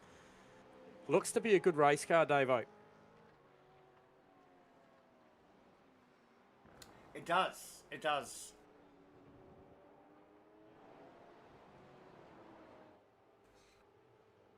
Okay, what is the margin? I just want to have a look at the margin here. Fraser Clegg has got around 3.5 seconds over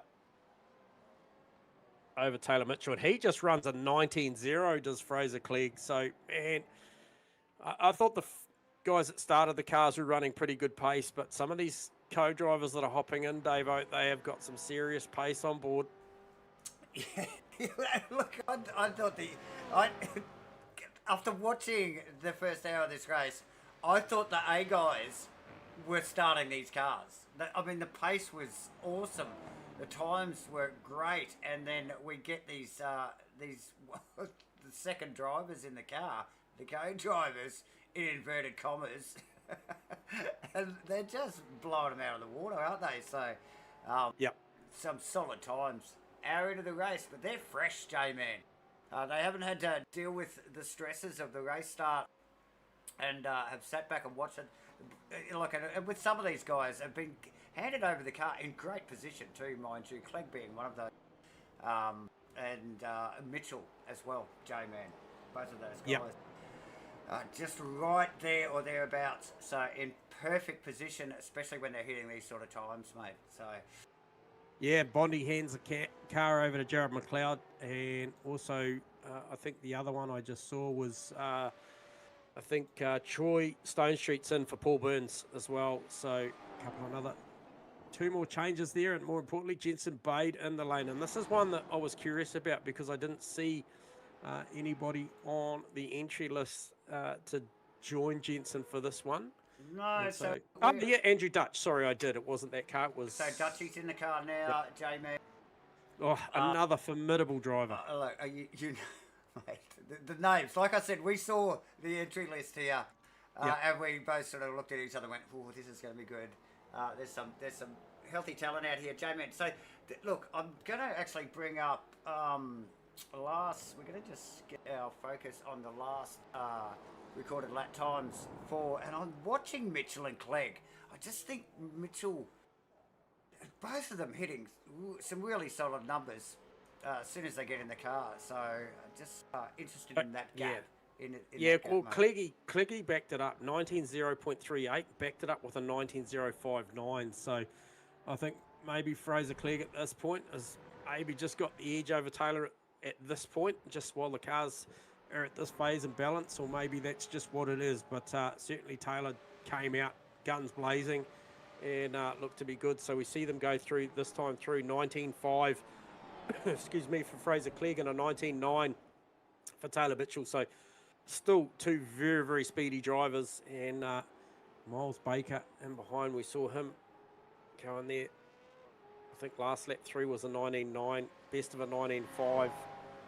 So what has he got to offer? And he has got the comfort or discomfort of one of the Misfits cars as well. And he goes through with a 20.4. Yeah, that's out of position car there, It is out of position. Yeah. I got a feeling that is still... So that is... Trying to pick up on that car.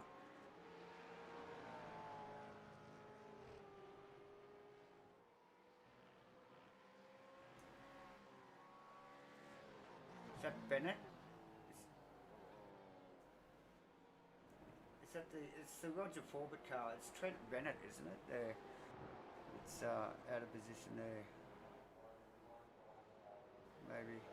Anyway, either way, Miles Baker on screen as we speak.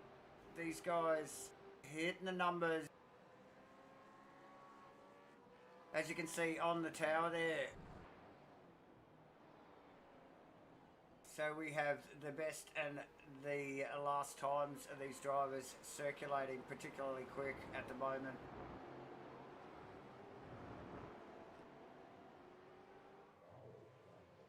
Quick breakdown on the ups and downs. Roger Forbett in the lane. In the lane.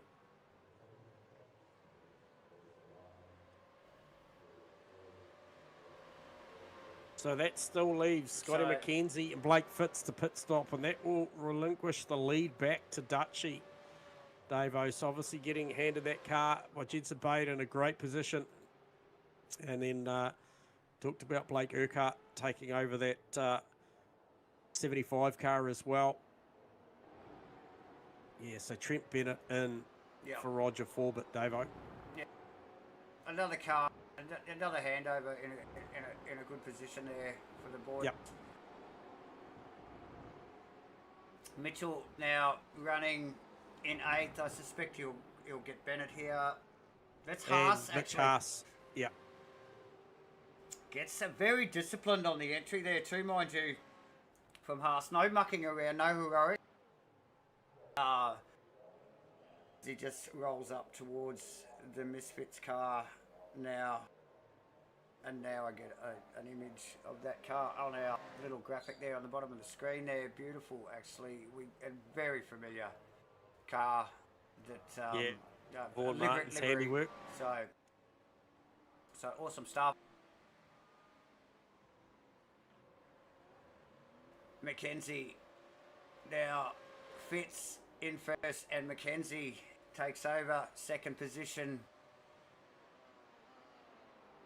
And then a large gap back to, I think, third position, obviously, because he will have pitted. So let's just get those pit stops up there for you, so you can see who's pitted and who hasn't. So it is just the two top drivers of Blake Fitz and Scotty McKenzie there, unpitted. Yeah. And Mitch Haas stays in the car, Davo.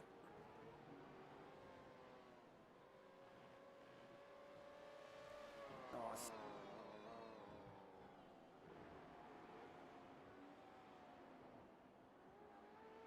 So Fraser Clegg here, Davo. This 97 car is doing a fantastic job.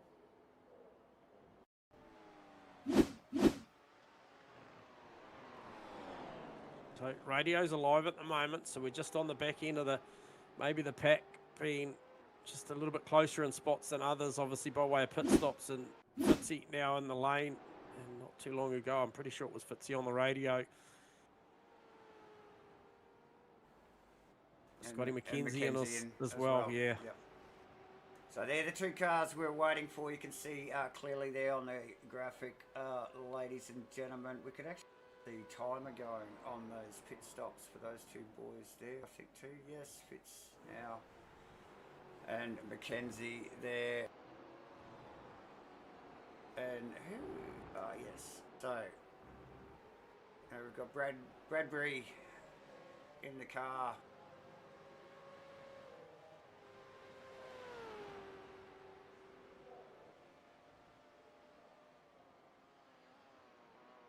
And Urquhart, I think it is. Oh no, it's not. It's Mackenzie still. Yeah. Okay.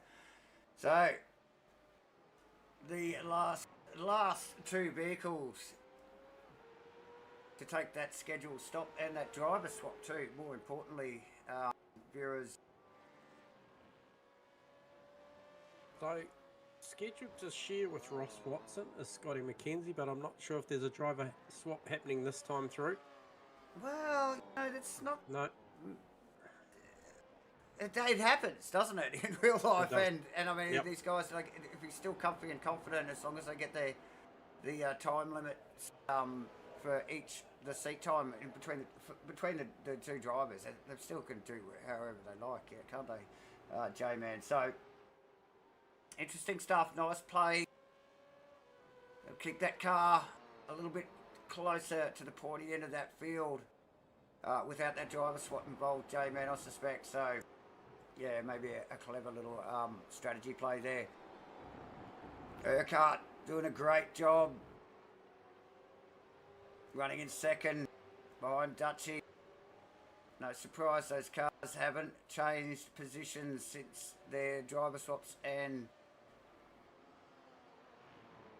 between the two of them, Clegg, however, J-Man, He is on a mission at the moment, mate. He came up a position because of all of that. So yeah, and so I think Taylor Mitchell up 3 as well. So I think him and Bosby have done a nice job as he just dispatches.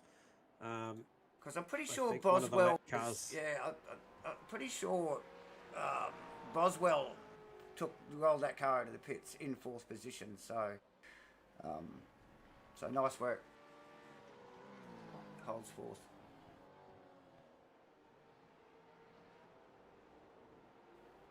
Miles Baker, J-Man, not too far behind that group of cars. 5th position. Robbie Bradbury in 6th. Yeah, with a lot of attention at the moment. Trent Bennett. Bennett on the attack straight away. Yeah. Gets in the Right car. in there. Like I said, these guys are fresh. Been cheering their buddies on. And getting fresh, and it's just full attack mode from these boys. Callahan in 8th. Stone Street 9th, and Ridley Turner, J-Man, rounding at the top 10.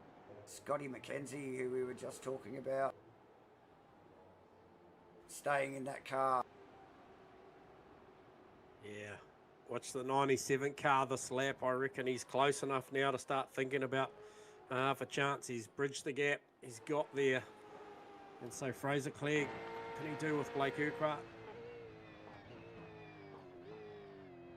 Looks strong down to 1 at the start of this lap, but didn't do anything with it. And maybe he's just looking, thinks maybe the car balance in the final sector of the lap is potentially better. He's driving this thing super square at the moment.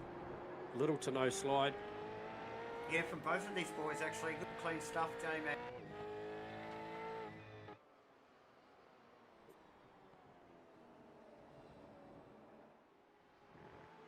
Tricky part of the racetrack at the moment, just the way that they come down there to turn 11, and then 12 not so bad. They get to open up the steering, use a little bit of pit entry, but that turn 11 is very, very tricky. It invites you in and then slaps you if you ask too much on the way out. We've seen it plenty of times before. Once again, we see him show the nose. Just the attention there. You can see the back of shot. You can see Taylor Mitchell in the back of shot. There's quite a margin back to Miles Baker, so Taylor Mitchell just in a nice posse here, and fourth.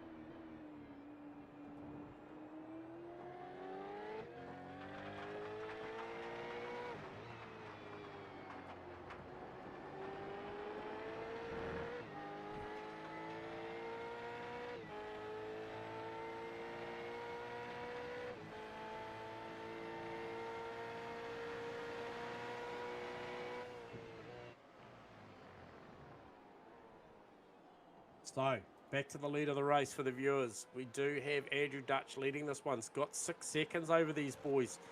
So that may have just grown a little bit with that little bit of a side-by-side exchange. We know what it does to a lap time. Don't expect the best lap time out of these two boys as they try and negotiate the width of this track side-by-side over Fraser Clegg, Urquhart, Taylor Mitchell, Miles Baker, Trent Bennett, Robbie Bradbury, Dale Callahan, Troy Stone Street, and Ridley Turner round out the 10 as we speak, Davo. And we see Dutch now, the leader, having to navigate some lap traffic here.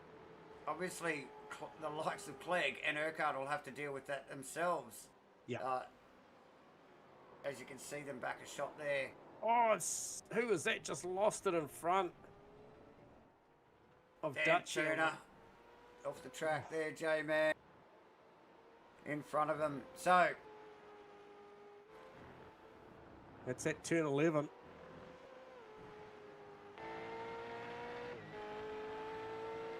Clegg's been able to shake Urquhart to a certain extent there as well. Can now focus on this lap traffic on his own without any distraction. Stone Street, Callahan. That's a good little battle on circuit. Something that we're a little bit familiar with seeing week to week as well. A couple of names that are familiar with us in seasons gone by.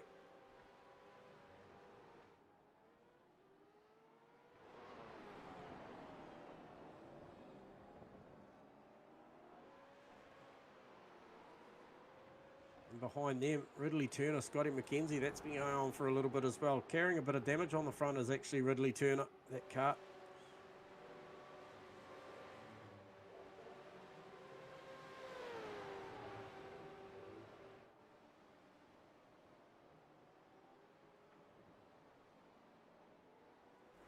Not sure what happened to Brian Borg, Davo, but came out once he's got in the car, lit the page on fire with a 19.2. Currently lapping in the low 1 minute 20s, but Yeah, fair way back now, down there in 15th, 10 positions down from where that car of his and Jason Bentz's was earlier in the frame. So it's obviously had his struggles in this mid phase. So just get out of the front of Troy Stone Street's car there, J-Man. Callahan very, very loose out of that tight right-hander there. Just see how much work Callahan's having to put in to keep Stone Street at bay. Very tricky cars to drive.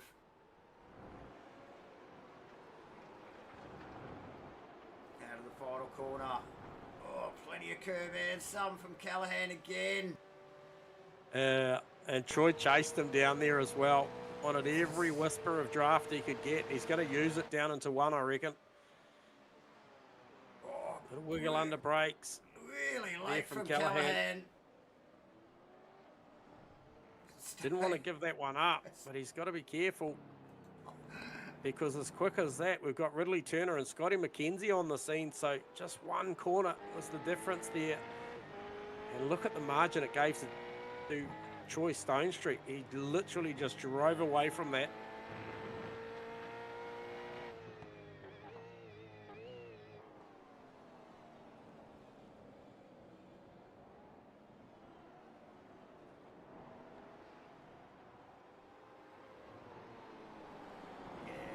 So, like I said, Callahan now having to deal with Turner, McKenzie, double stinting, J-Man.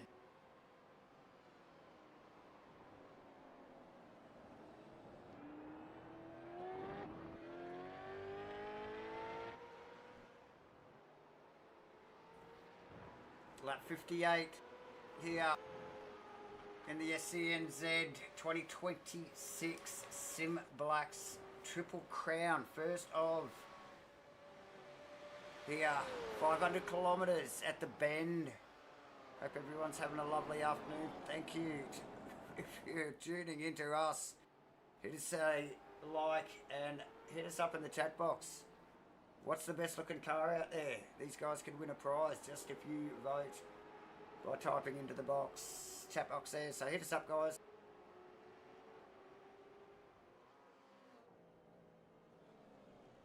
Bennett, very deep. The hairpin there. Seen a few off-track excursions through the day. And they continue.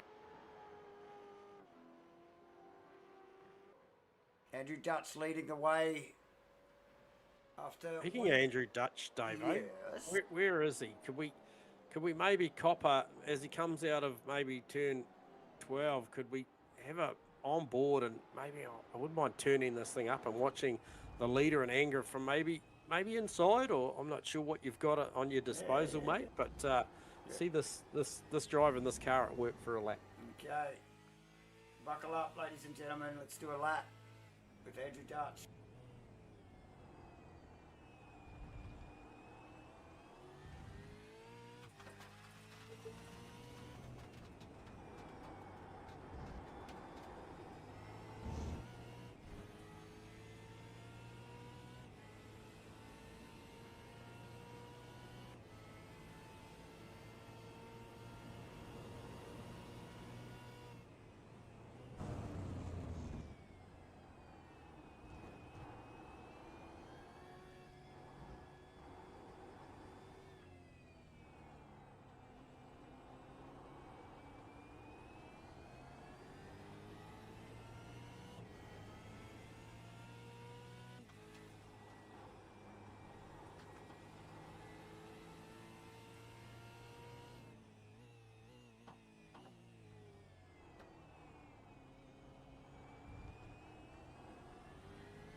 Davo, how well behaved does that car look? I At the hands of paid Andrew particular Dutch. attention. Yeah, I paid particular attention to the wheel work there, and that thing was not stepping out of line anywhere he didn't expect it to. It looked fantastic. So, yeah, well done to those boys with what they're doing at the moment, because they're doing it proper. And yeah, just having a look through. Tony Nicholas entered pits. So just trying to get a read on that, Davo, just to see.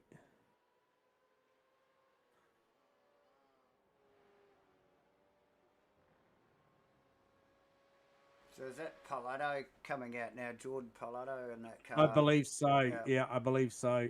It is the 23 car, JP Fabrication. Okay. So we just had a focus in car out of Andrew Dutch's office there. Looking super smooth, like J-Man mentioned. They're just sneaking past one of the lap cars of Jesse Simpson, I think, in the All Black. Fraser Clegg, not that far behind J-Man. No. With Blake Urquhart in tow. Taylor Mitchell a little bit back there, isn't he, on these boys still? Mitchell. Yep. Another 6 odd seconds back from Urquhart, so. And then a healthy gap back to Baker after that. So very deep into one there. Sweet on Mitchell there. So just watching the progress as well, Davo, with this Fraser Clegg car, the FCR SimSports car. And that thing has just been progressing nicely. Watching the lap times, he obviously does hold the fastest lap of the race, does this car, at the hands of Fraser Clegg with a 19.0. Last lap through a 19.7, plays a 20.192 for Andrew Dutch. So just watching that margin, 3.8 seconds. It's very much a factor in the grand scheme of this race at the moment, as is Blake Urquhart, and I think still Taylor Mitchell, Miles Baker, definitely, you know, in this thing. I mean, it's just so early days at this point. Lap 62 of 147. So much to play out. We've got driver swaps, we've got fuel loads and tyre degradation to think about. Yeah. Safety cars. Look, a little surprised that we've had as much green flag running as we have. I'm awesome. all about it. Yeah, it is fantastic.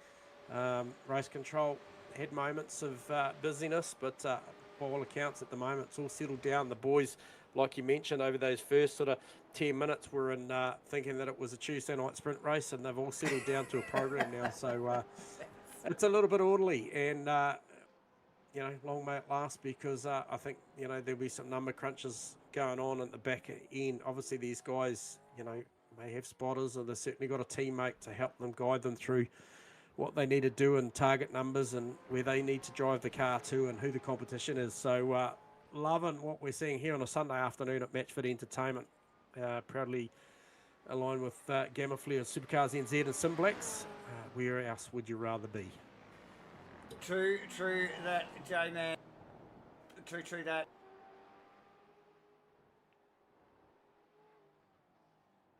Now remember, ladies and gentlemen, you gotta hit us up in the chat box and let us know what the best looking car is out on track, either here or at the broadcast lounge, and we'll let the propeller heads count up the comments, and one of these teams will get some free iRacing credits just for you voting, and you may as well hit the like button while you're there, actually, just quietly as well. So get onto that. We will also be voting the best overtake as well, Davo and J-Man, and you can help us out as well. Hit us up in the chat box if you see something on the stream live that you think is worth the vote. Then again, light it up, mate, and yeah, again, the boys could win us just a sneaky bit of iRacing credit there. So awesome stuff. Plenty of incentive for these guys too. Obviously, healthy prize pool involved, and more prize packages for completing just a random driver that completes all three, or team should I say, that completes all three races. I'm sure, I think maybe even Davo and J-Man might be spinning a wheel for that one, so stand by. Okay, so just scrolling through, Davo. Obviously, Yes. like we mentioned, things have settled down quite nicely at the moment. I think we still have Daryl Callahan, Robbie Bradbury, and very much a battle. And I think not far behind them, Daryl Callahan. And I think is that Ridley. Turner and Stone Street are going at it. Oh, it is Stone Street. Yeah. Oh, he's going to have a crack here. Oh, he's what's the issue? They're both side by side still. Seen this so many times throughout the race tonight. Plenty of side by side action here at the bend. What a pack. What a Mackenzie Banks in there as well. Alex Tzikis as well. So that's a great fight going on. This is all somewhere around the top 10 mark.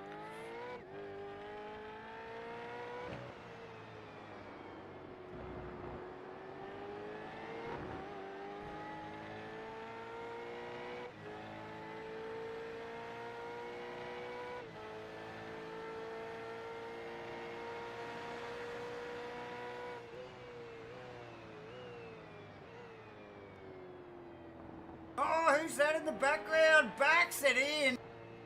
Who was that? Banks or Tanakis? Banks. It was Banks. Hang on. It was Steve Banks, yeah. Let's see if we can pick that one up. Oh, here we go. You can see puff of smoke there very early, way back. He was a passenger from there, pinched the rears. Yeah, he needs a tow too. It's broken. Oh, and he towed in the nick of time before one of the other cars would have cleaned him up. Well, Tanakis already did clean him up, J-Man. Yeah, Tzikis definitely did. Should I say? Yeah. So not ideal. And who was that? Was that the Borgie car that managed to escape that potentially?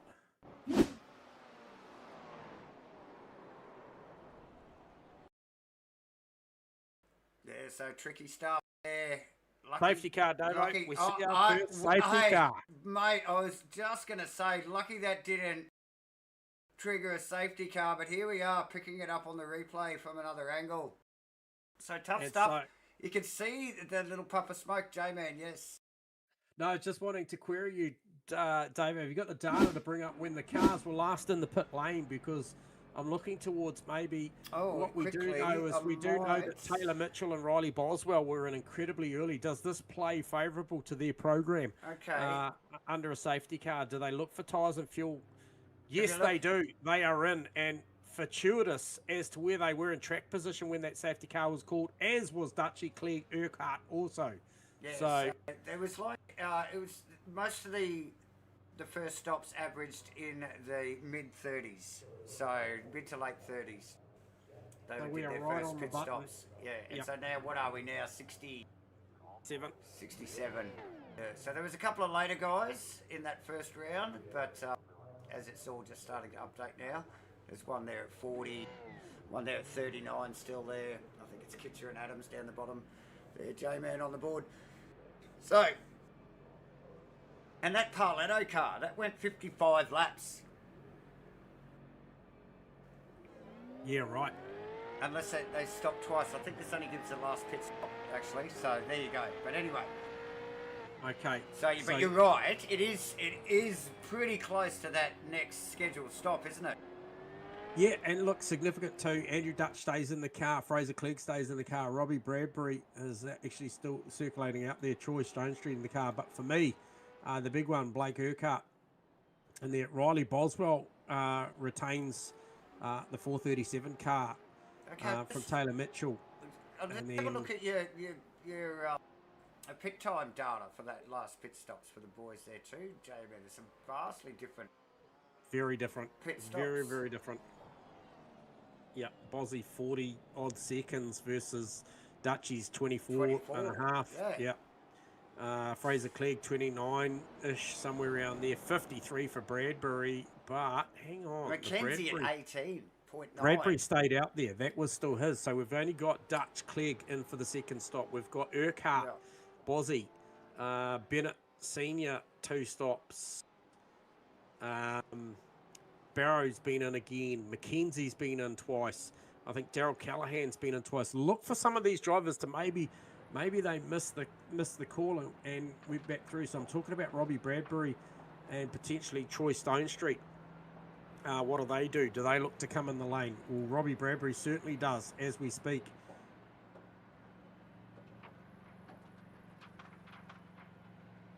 So Kitcher's asking for permission to go past the safety car. It's the Noah version.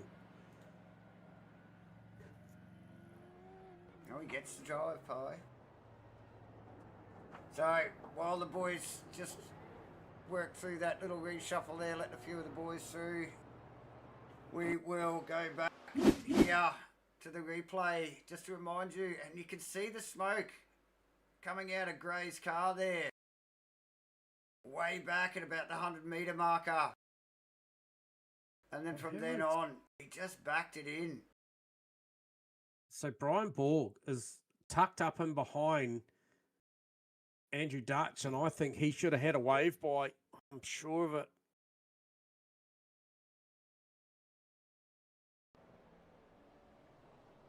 He's just tucked in there, out of position.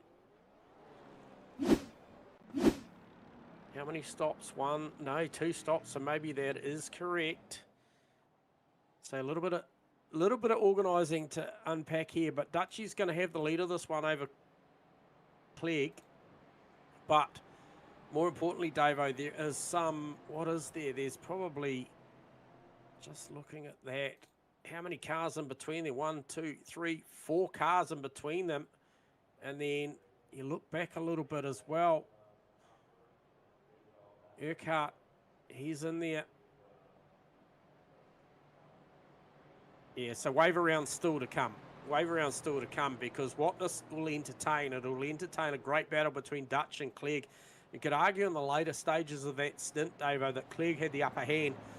And then I think Urquhart, Riley Boswell, what a great fight we've got to have. We've got coming off the back end of a safety car. Really bunches this pack up and lets these guns fight at it. And what are we? Lap 69. Wait for it. So we're not even halfway. Are we? Oh, no, we're pretty close. We're pretty close. No, not far away, but not yet. So, yes, under control of the safety car as we speak. Jabo, just keep us updated on what's going on there. We're just going to flick to a quick ad. Gamma Flare, SIMBLACKS, Match Fit Entertainment, SuperCars NZ, and Broadcasting Lounge have joined forces to give away an awesome sim racing hardware package. One winner will score this core hardware setup Track Racer TRS 40 cockpit, a Scala's bucket seat fixed pro, and the Moser R3 racing bundle. Click the competition link, fill out the entry form, submit your details, job done. Then make sure you're watching the live final of the SuperCars NZ Winter Series on the Match Fit Entertainment YouTube channel. Good luck. We'll see you on the grid.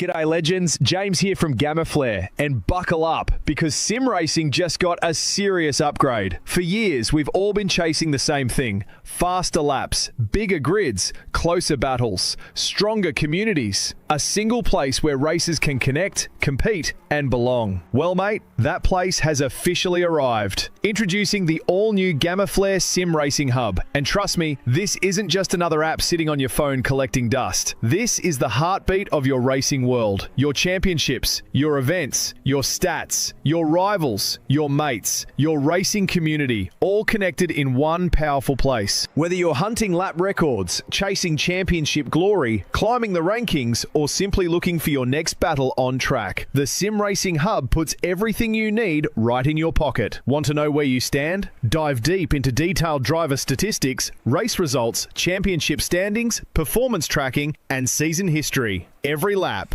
every race, every point, every step of your journey. Planning your next race weekend? Too easy. Jump into the live calendar and instantly see upcoming races, qualifying sessions, special events, community competitions, and championship rounds, all organised and ready to go. But now we're getting into the really exciting stuff. The Sim Racing Hub gives you direct access to major events and championships with seamless registration. One click, one entry, one place to get yourself on the grid. From weekly community races right through to the legendary SuperCars NZ Championship, you're never more than moments away from your next green flag. Register, race, compete. Then follow every championship battle as it unfolds with live standings, season-long rivalries, and points fights that go right down to the wire. And here's where things get properly wild. Live driver interaction. That's right, follow your mates, message competitors, build rivalries, celebrate victories, share the highs, laugh off the disasters, and fire up some classic pre-race garage banter.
Davo, out there, literally right on pretty much the halfway race mark at the moment there. So 45, we're currently lap 73, and it's all going off. Who was that I was watching? Must have been Terry Russell, and who was that with him? Dan Nolan and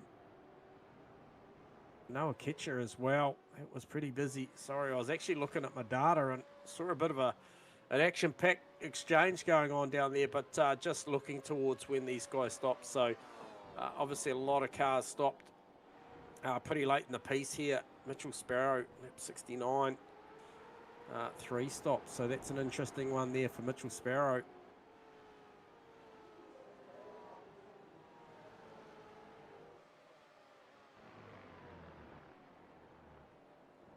Clegg running out in front there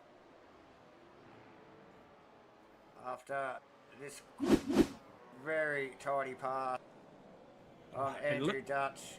Just a quick... And lit the page up, Davo, 18.7. So we talked about the 18s.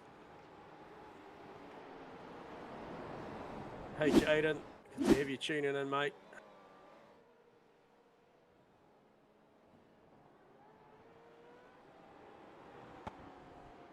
Oh, so Urquhart Boswell, that has not finished that exchange. Then we saw Boswell get it done, and this is... Urquhart just stuffs it down there. Boswell gives him space. Barely. Literally from the restart, headlights are flashing from Boswell.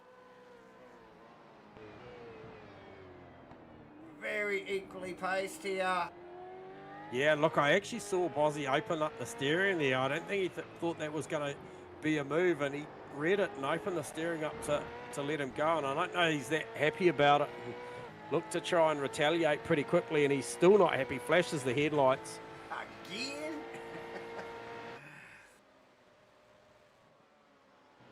So, Ford v Chevy here. Very aggressive on the curbs is Boswell, taking over again from Mitchell in that last stop, J-Man. Yeah. Couple of 11s out of turn 4 there. Yeah, look, both these boys definitely up for this fight here.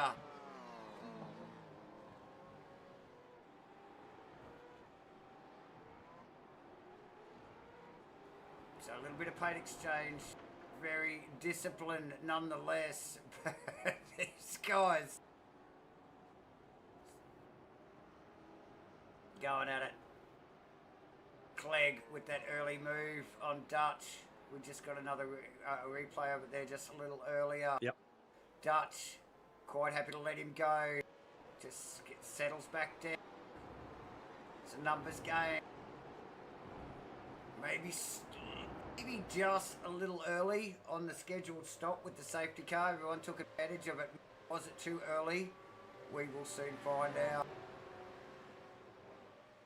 Stone Street running a third, Urquhart Boswell. That is definitely not over J-Man. Then Bradbury McKenzie. Double stinting. Or was he triple stinting? I don't think so. Well, maybe. He has stopped a couple of times already. And Callahan in the passion car. And Haas with Trent Bennett. All up in his grill too, mind you. How close are those two?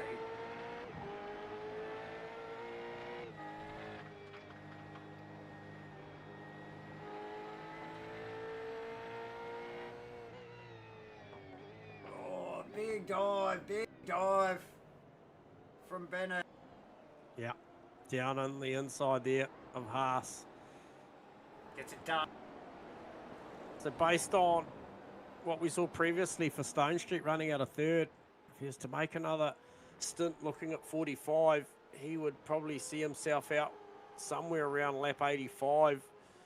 And that car got good economy and good pace too. I might add to that. Last lap through was a 19.6. Obviously, everyone on a bit of fresh rubber around him, and he's kind of matching them at the moment. 20.1 that one, but that car in a solid position with a different strategy with those around him, Davo. So I like what I'm seeing there for the WK&P Sim Sports car. very, very good strategy at the moment for Troy. He's put himself in a good position, E3, and he's doing a good job. Obviously, Urquhart and Bozzy on a slightly different strategy, but right there in it with him.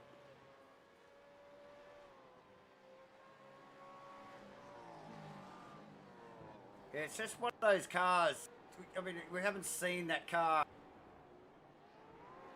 as high as that, you know, for most of the race, but it's just there or thereabouts. So, and this is the thing with the pit stops, and obviously with the safety cars, these guys are really finding they're getting a little bit of an advantage there, and now that car easily running with Stone Street at the wheel, mind you, over Urquhart and Boswell. So nice work for Troy. It's more than up to the job there, J-Man. And you can see, just not too far back a shot there, that is Fraser Clegg and Andrew Dutch, just up the road.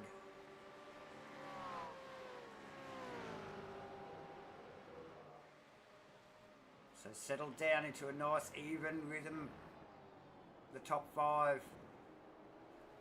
No heroics. Some room between these cars. Even the Urquhart and Boswell car, too, mind you. Actually, Urquhart's starting to head towards Stone Street there a little bit as well, J-Man. It looks like. Yeah, so Stone Street took over the car at lap 45 from Paul Burns, and has done a nice job ever since. And like I said, pressed on out there. Yep.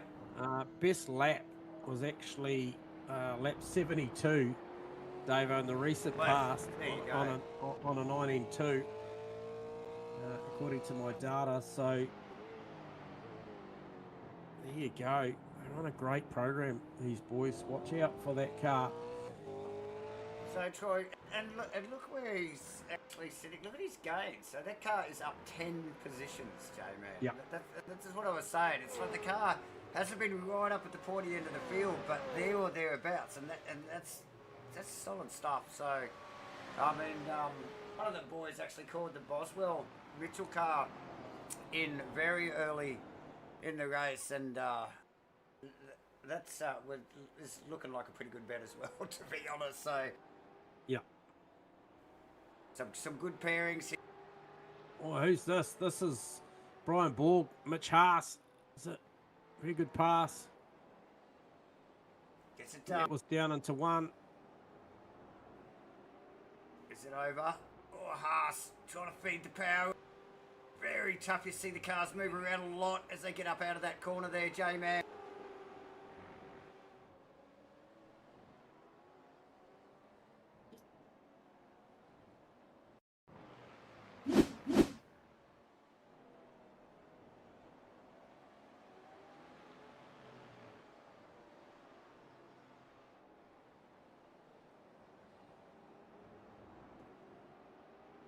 We got still hovering around that 1.2, 1.3 seconds at the top. Dave over Fraser Clegg over Andrew Dutch. I feel like this is measured now at the moment, and equally, I think, from both of them. Both of them have had the ability to drop into the 18s, the only 2 drivers in this field to do so. And both of them running 19.6 and 19.7 apiece, respectfully, as well, last lap through as well. So I think this is just that phase of the race. Obviously, we just mentioned we're just past the halfway mark of this 500 kilometre, 147 lap race that these boys just fully in the zone at the moment. Yeah. We saw these guys back up that last stint, duck in under safety car, revitalise these cars, fuel and tyres, and go about their business. And we talked about the difference on the stops. I mean, this one not so much. It was 29 versus 24 for Clegg, and for Dutch, obviously the longer stop for Fraser Clegg. It was more about Stone Street needed a bigger mouthful of fuel there, and then obviously Boswell as well was in for a long time. Some of that, I think, for Bosby as well is obviously driver change, and I think potentially more tyres. So one maybe wonders whether all the tyres were taken on something like a 24-second stop. So obviously luxury that we don't have to see that data. But I think dig-wise, I just didn't see at the back end. We saw these cars still banking very, very handy times at the back end of those stints before that stop. So, like I mentioned, was more about a fuel run, I think, than a tyre. And we're seeing that now, these guys trading out the front and still just watching the progress as well. Bozzy with Urquhart. So that's a very important battle as well, because don't count those guys out. Even with the around 5 to 6 second difference between there and the race lead, I think they are still very much a factor in this one. Oh, without a doubt, J-Man. It's just the way these guys are running after the... So after all, I mean, the melee that was the race start, and very tiny too, mind you, very little incident, little to none at the start of the race, and we get a bit of a replay of that. But since the safety car, J-Man, this top 5 really settled into a very, very orderly file and very quick.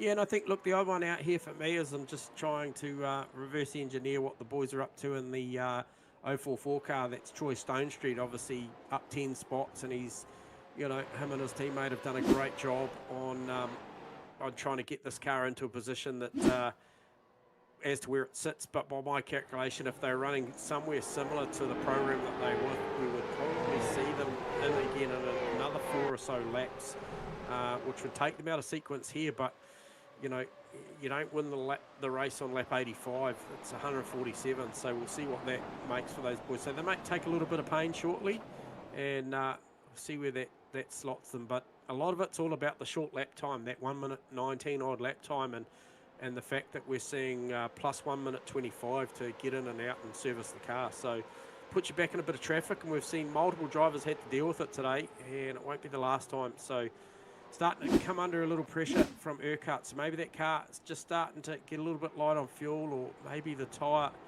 just not quite in the window at the moment. But we've seen him do a very, very good job up to this point, has Troy Stonestreet. So watching that one closely, Davo.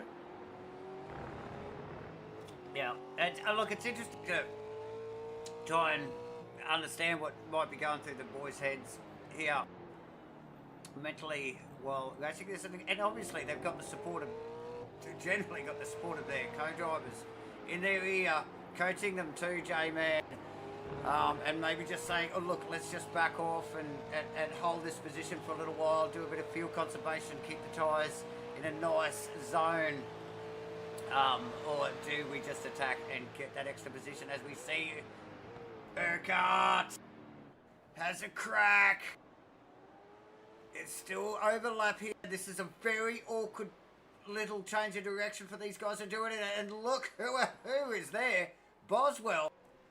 He's on it. Yes, straight on the spot too.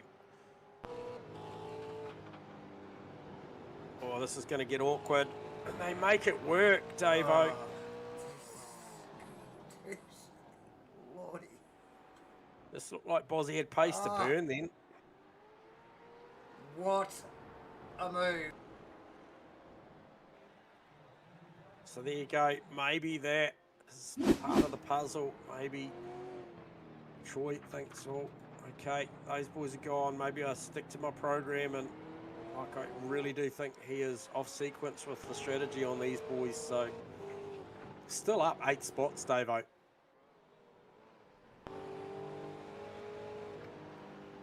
No, yeah, well, yeah, exactly. So, fine effort, but look, really, as we just pick up on the Gamma Flare replay there, ladies and Stonestreet, getting the muscle from the boys there, just getting, come on, we're coming through, and both of them rounding him up in quick succession there. So now Blake Urquhart up into 3rd, Riley up into 4th. We've seen that car pretty much hold that 4th position most of the race. Made those 3 gains on its qualifying position very, very early in the race, and it's pretty much just hung around that 4th, 5th. But like J-Man was clearly pointing out there, Troy Stonestreet, after just losing those 2 positions there, still up 8. So that car in a very good position from where it qualified. J-Man Robbie Bradbury just behind that, holding 6 where he qualified. So good effort. And had a lot of attention from Scotty McKenzie for quite some time, Dave. I keep going back to that battle because it's very much, I think the mentality from those boys have been pressing on really nicely, not upsetting each other's rhythm at the moment. So that's cool. Yeah. And then the Bradbury car, admittedly, has had a lot of airtime. It's been right again in that area, in that zone where it needs to be to win a race like this. So nice stuff. Who is in the pits there, actually? Terry Russell, Dan Nolan, I think it was. Yep. So a little bit of a breakdown of what's going on through the mid-pack there, J-Man. But back up the pointy end here, Mr. Fraser Clegg just smashing it out in the 97 Mustang.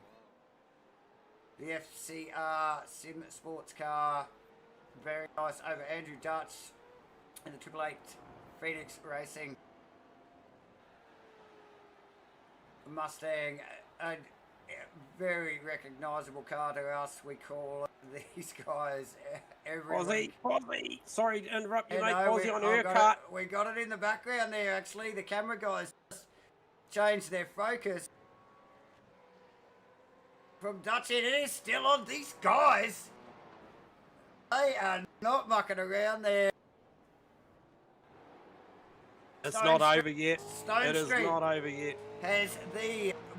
He has the front row seat to this. Let's get over the top of Troy Stone Street's car. Wow.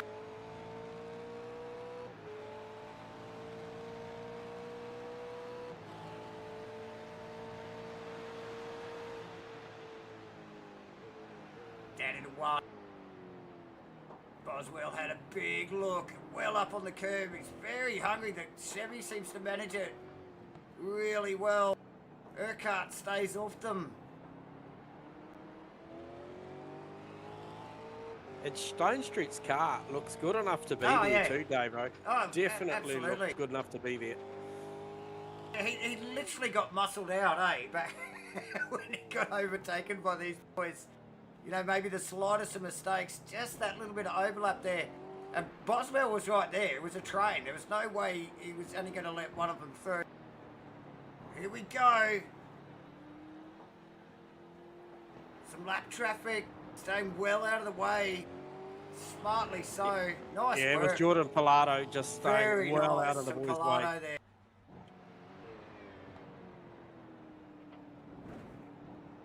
Yeah, these guys no mucking around, J-Man.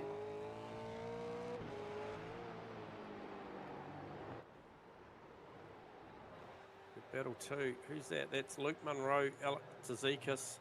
And I believe that's still... Is that Dylan Gray getting in the car? I think it's Dylan Gray still in there. 13 spots down. Okay. Tzazikis on the radio just as we speak. So there might have been something a little before I picked up on that battle. Something going on here with my data there. Oh, it looks like Mitch Haas might have had a little bit of a slip up there, allowing Craig Bond to sneak past there. So another change of position, a little bit, well, it's pretty much mid-pack there. That is 12, those boys are running 12th and 13th respectively. Thank you to the Gamma Flare Sim Racing Instant Replay. James. Straight back onto Urquhart. Oh my. Yeah. I just watched them use every bit of racetrack and some super aggressive through that intersection. And here we go. Another big look here from Bozzy. Looks to the inside here of 11. A little bit of contact on the way out there, but he had the inside runs at 12. It's a wide line on the way out. And it'll be a drag race. Get any better? Look at this. Dodging it a wee bit. It's going down to the braking area. Boswell on the outside in the Chevy. Can he make it work? He makes it live there, J-Man. Oh my gosh. Oh, bounce curb. Here we go. We got contact. It's not the first time we've seen paint exchange between these two. Watch Stone Street here. Oh no. Here comes Stone Street. He goes back. Thanks for coming. This is fantastic stuff. I got Jaden Wilcox, who's no stranger to us, with watching the racing that he does during the week, and I'm chatting to him, watching this at the same time. And look, Bozzy's going to grab them both back in. He whips it up and loses it. Gets too excited and needs to get a wriggle on, because not far behind him, you got Robbie Bradbury, Scotty McKenzie, Brian Borg. They're all coming. Wow. And there was an exchange there as well, Davo. It is all going off here on lap 88. And Stone Street finds himself back in third. Bozzy's got work to do. Blake Urquhart, he's right in the thick of it. The radio is alight. I'm going to take a minute just to unpack the airwaves, because I'm pretty sure there's a little bit of stuff going on. Someone's just towed. I'm not sure who that was. I've got a feeling it was maybe Mitchell Sparrow, which would be a real shame, because he was in the thick of this early. Yeah, I did. We saw. Look, we had to give you a bit of a replay of that one, ladies and gentlemen, because that was pretty specky there with the boys. Riley trying to sneak around there. We had a 3 wide coming out of the corner there, so awesome stuff. But we did. Something didn't pick up on our data there, J-Man. It was right. The Mitchell Sparrow. Let's just have a look at there. This car has been called in for a tow. Not sure what's going on here. That car. Oh, it's just stopped. I think he's blown an engine. Or he's run out of petrol or something. No, that car is literally just rolling to a stop. Awkward.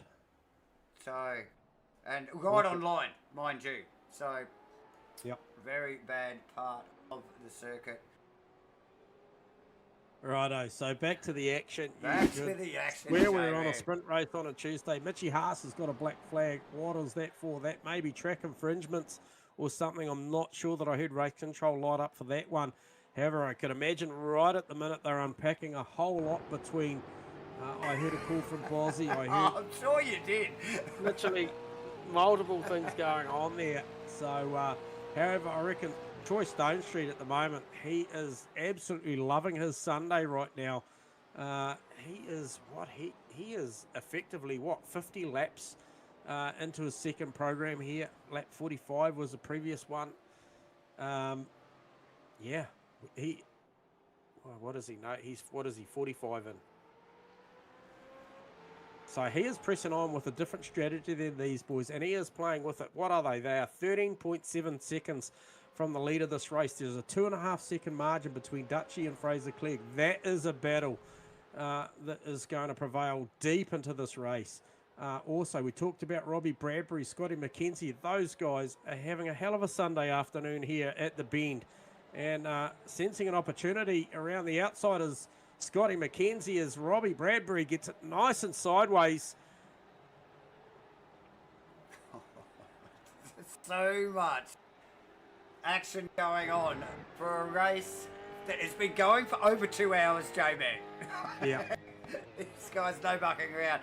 But of course, why should we be surprised? Because we are tuned in and watching the SCNZ 2026 SIMBLACKS Triple Crown driver swap action at its best here, J-Man. In the Gen 3 V8 Supercars in iRacing. J-Man, what do you got eyes on? Urquhart and Stone Street down into turn 1. Gets it done. Can he pull it up? He sends it in sideways. Can't stop it. Oh, no. Let's get a look at that. Here we go from way back. I thought he was in deep, but... he was way down there. I reckon he missed his brake mark, to be honest. Well, they're on the right-hand side of the track. He just needed to look out the window. Oh, no. Well deep. So that puts him back behind Bozzy again, to mind you. Well, it didn't quite. Bozzy still had to work for it. And we'll pick up on that right now. Thank you, Camouflage's replay. Here we go. He did. And you're right. Bozzy did work for it. Urquhart, probably still a little rattled too, mind you. That Brown moment down into 1. But, Code Brown. But, nonetheless, Bozzy sneaks on. Bozzy's probably just trying to see if his tyres are still in check. I don't know. There was a big stop down the there. Bradbury now. Actually, who we got? Urquhart. Who's behind Urquhart? We got a lap car in the back there, Okay. in behind Urquhart at the moment. I've got a feeling it's just trying to pick up who that was. Get out of the back. It's number 23 car, J-Man of Jordan Pilato. Okay, yeah. Oh, he runs deep. He does. He does. Oh, Stone Street's gone off. It was Baker actually. Sorry, J-Man, my bad. So Stone Street off, you say?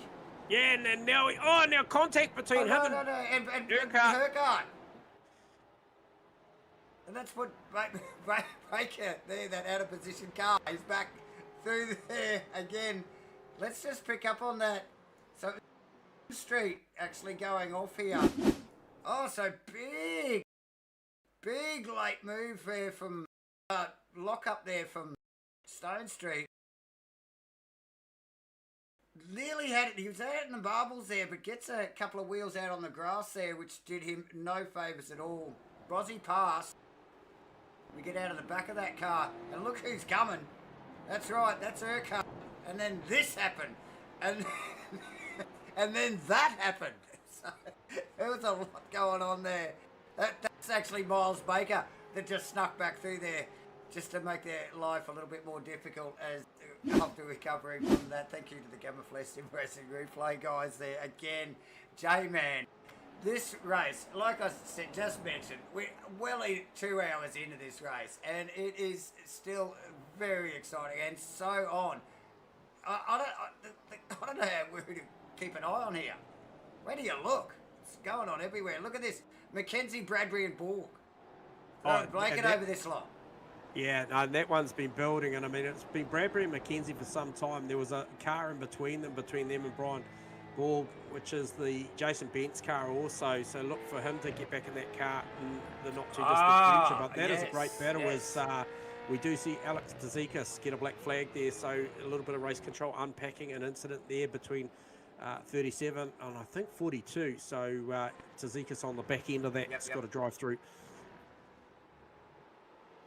So Riley Boswell finds himself back up into third, 4 positions up in this race. Andrew Dutch still shadowing 2.5 seconds behind Fraser Clegg. And this car literally has just been on song all afternoon. The Anzac appealed the special there. You can see it there. The 97 car looks so fantastic. Sorry, Davey, you just peeled off. Who was that? Dylan Bazzini. That was Bazzini there. Just, losing it down into one there. Unforced error. No harm, no foul. Just slowing his progress this afternoon here. But Fraser Clegg, J-Man, you were saying, sorry. Yeah, just been doing it. We saw him building into this. We did. In that first stint, and the car, they changed over drivers, and literally he lit the page on fire, and he's done it again, obviously, a little while ago with the 18.7. It just shows that combination, that's formidable, and I think, Dutch, Bozzy, Urquhart, Stone Street, everybody behind him has got a job to do here today. Carrying a little witness mark, I think I saw a little witness mark, maybe the front left. I think it's the livery, J-Man. It might be the livery. I think it's just a little bit of a detail in the livery there. It makes it look like it's a little bit crumpled, but I don't think it is. So car looks damn fantastic, to be honest. What are we looking at? Front left. Yeah, so he's just rounding up some traffic as we speak. So this is where it gets busy. It gets dangerous. He's got to stay in his rhythm. It's only a 2.5 second margin. He's just got through one, and the next one on the list will be the Mitchie Haas car. So I suspect he actually just got past Dan Nolan. And next on the queue will be Mitchie Haas. So lapping up to 18th at the moment and doing a nice job.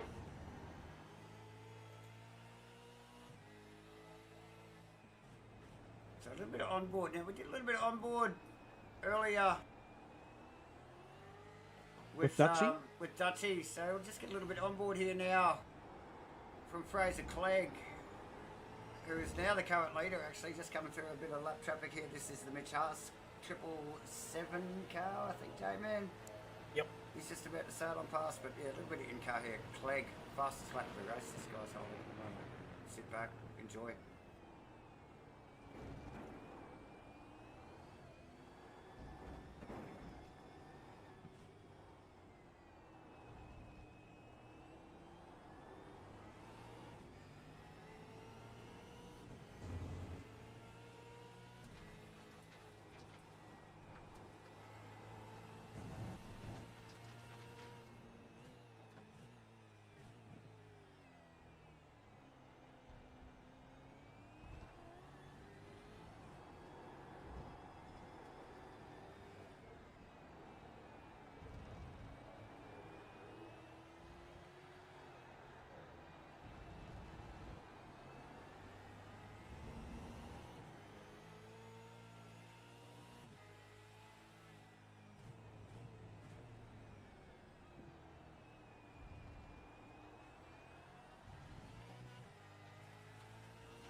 So great stuff there from Clegg, J-Man. Yeah, and it looks to be, I think we've seen Troy Stone Street make about 52 or 53 laps in that second phase of his stint, so he peels away now. So we talked about him being a factor in this one, but off strategy with some of these boys, Davo. So just watching that one with interest, and don't expect that that's the last you see the 044 car, because they are very much on their own program here and maybe looking to bring that one back. And look, 97 So it's going to be... of 147. You Yeah. could argue that Yeah. he's on his way home here, mate. He has worked this one backwards, and I like the strategy right now from that car. So Absolutely, this J-Man. will be a big fill. This will be a big fill for this one to get him home. So I'm sure there's plenty of people watching on that have got their own ideas about how they'd attack this one with 133 litres available, plus obviously unlimited tyres. But I reckon these boys have done a great job up to this point here, and a big full of fuel. He's over 50, so around 53 odd seconds, somewhere between 53, 53.4, somewhere around there. So that thing is big drink of juice, and out there into it again. And he's a long way down, going to come out of this one in P20 or P21, somewhere there or thereabouts, and look to bring this one home. So racing the clock, racing the laps, and smart play for these boys. And irrespective of where this thing finishes up for the WKMP Sim Sports car, I applaud their approach to this race. And look, it's one of three. We're at Bathurst next time out, and we're off to Sandown after that. And look, it's going to be a big one to unlock all three parts of that puzzle. Absolutely, J-Man. We'll just leave that a little bit of detail on the tower there, just quickly, just so you can sort of calculate what's going on there. Like, obviously, everybody's last pit stop, pretty much the whole field, was on lap 65. That coincided, obviously, with the safety car coming out. Now, you can see that Stone Street car that we're just alluding to. Lap 96, that car's come in at, like J-Man's saying, it's right in that window. That car could quite possibly, and we show you also on that graphic there how long that stop was with a 53-second stop. So that's a big, like J-Man mentioned, big healthy drink of fuel. And we will flash that up as more scheduled pit stops come through, J-Man. So plenty of just data there. imagine right now if you're Troy Stone Street and we got a safety car inside the next 10 minutes, and you're literally at full song. Yep. catch you back up. Ah. Everyone goes into the pits. Okay, so Urquhart on the radio. I'm not sure what that was for. Davo, has anything come up on your data for Urquhart? On your data? No. Actually, no. So, let's get eyes on that car. Triple Eight needed to get out the way. Blue flags. Maybe he was on the radio. Okay. Yeah. Yep. Okay, so what is the margin there, Bozzy, to...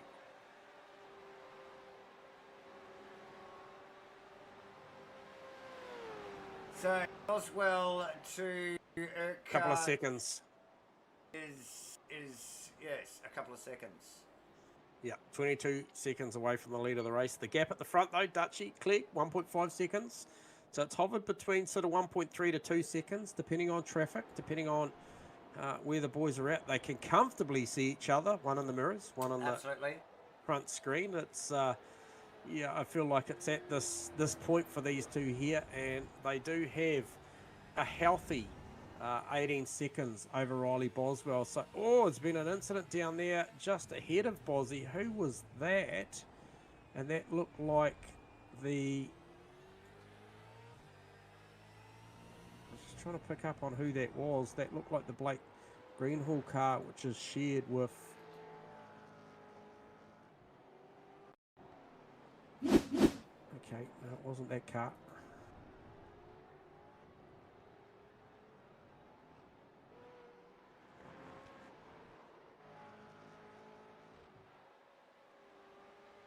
So yeah, I think it is the green. It's the Callahan Greenhall car that's in front of him. Was it Miles Baker? Is it Baker? Yeah, it was Miles Baker. Just had a bit of a moment there.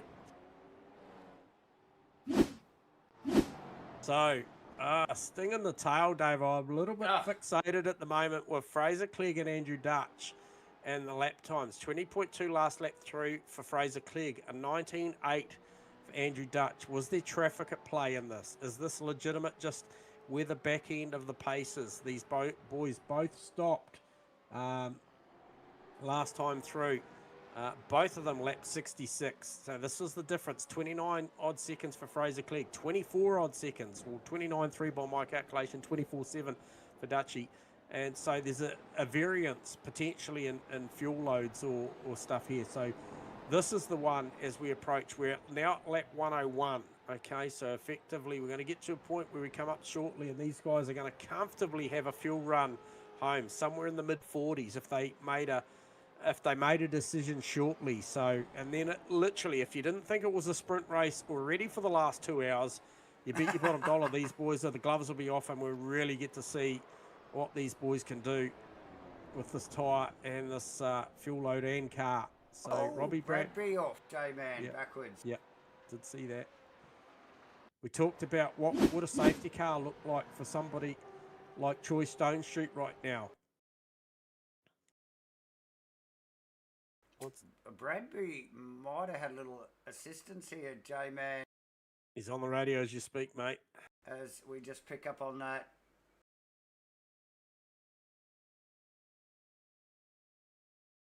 So 1.1 the margin now at the front. It's closing. It is as close as it's been in the last at least 15 minutes, Davo.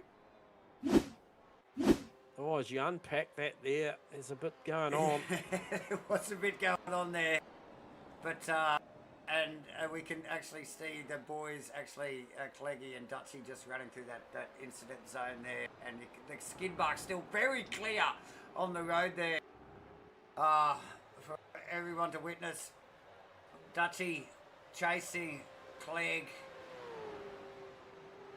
Maybe close that gap just a smidge in the last couple of laps, J-Man. Boswell now running in third. With a fairly hefty gap behind those boys, to be honest.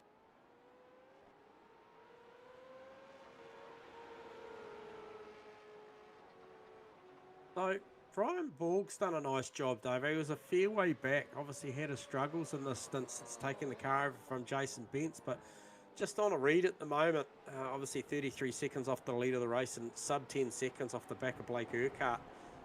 His company with Scotty McKenzie, and currently a little bit of an investigation going on there around that car at the moment. So I'm just sort of referencing what, the Mustang mods car, Premier Racing Team. I think that car is doing a nice job to work itself back into it. Obviously we did see Jason Bentz was rather speedy at the start, so wondering whether maybe Richo gets a little bit of a drive at the back end, and this thing could just all get turned on its head again in a heartbeat. Does Fraser Clegg hand the car back over?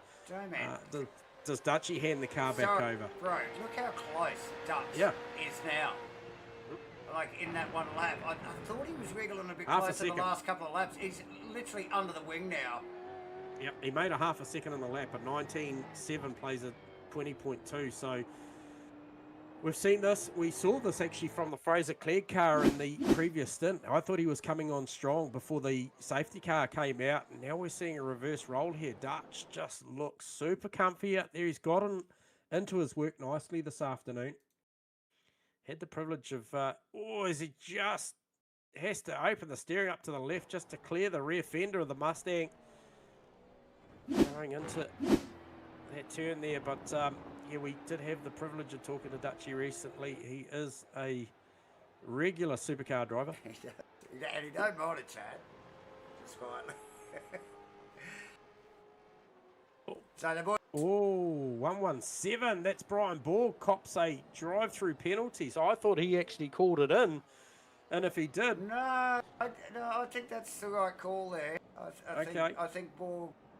So the other car was Robbie Bradbury. It was the 35 car, which has just come to the lane. Yeah. So...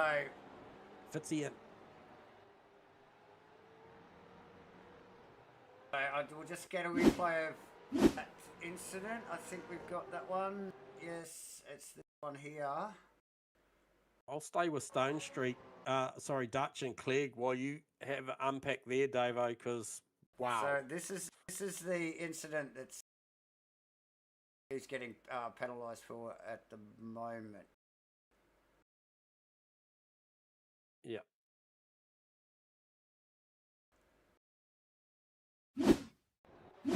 As we go back to the action, so Borg into the pit lane there after just ever so slightly tagging the back of the Bradbury car there, J-Man, sending it into that spin and probably losing them both a couple of positions there in the process. So Borg serving that little drive. Dutchy. What do you got, Dutchy? Dutchy and Clegg, and it's on. It was only a matter of time. He's just been slow. Look at the cover up from Clegg, even on the exit there. Yeah, so one thing to consider with these guys over the strategy that Troy Stone Street's playing, Davo, is obviously we see the 97 car come in the lane. Dutchy gets the lead. Is how much shorter fill does Fraser Clegg need compared to the likes of Troy Stone Street asking for long runs out of the tank? But that was tight. That was super, super close. We're going to slow down the replay here as Clegg peels up. Look at how close the Triple A Phoenix car of Andrew Dutch. Man, that was close. And Clegg pinching the rears there, trying to pull that thing up. Nothing left on the table there, Jason, from both of those. Yeah, and Aidan Williams resumes control of that car for the run home. Davo, the 97 car. So, very nice. Okay, yep. Aidan Williams, quickest run that he made, I think, in his stint.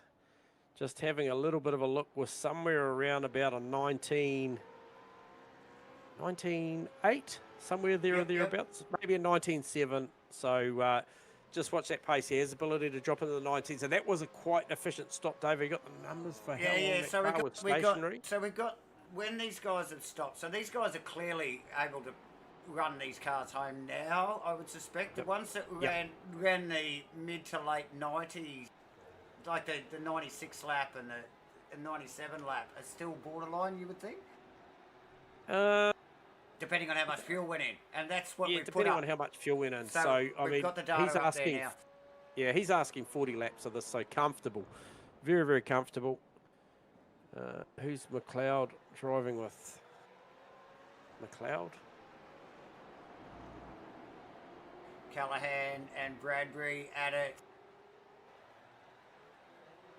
That's Craig Bond in the background. In the Craig Bond Racing. WK and P Sim Sports Car. And has done a stellar job. Like this guy and his team. Important part of the race here. Jensen Bay, Taylor Mitchell in the lane. And here we go.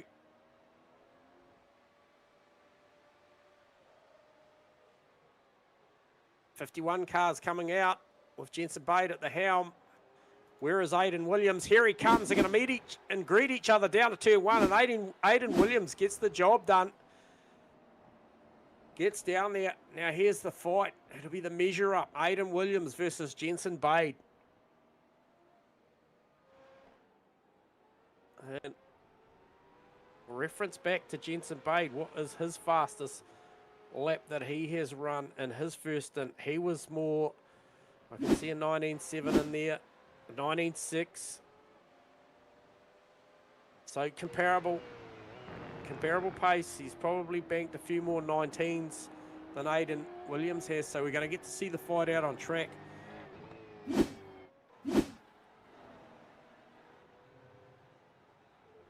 Taylor Mitchell, nice job. Hey, man. Yeah. He's ahead of Will Morgan. And this was a battle that we saw earlier in the piece, Davo. I believe this is potentially going to be for third and fourth. Because at this point in time, Aiden Williams, Jensen Bay should take that first and second spot. Look, third, fourth, fifth is has been so close in J-Man in this race. It could have been either one of these guys or who's the other car that we've seen? Dylan Gray.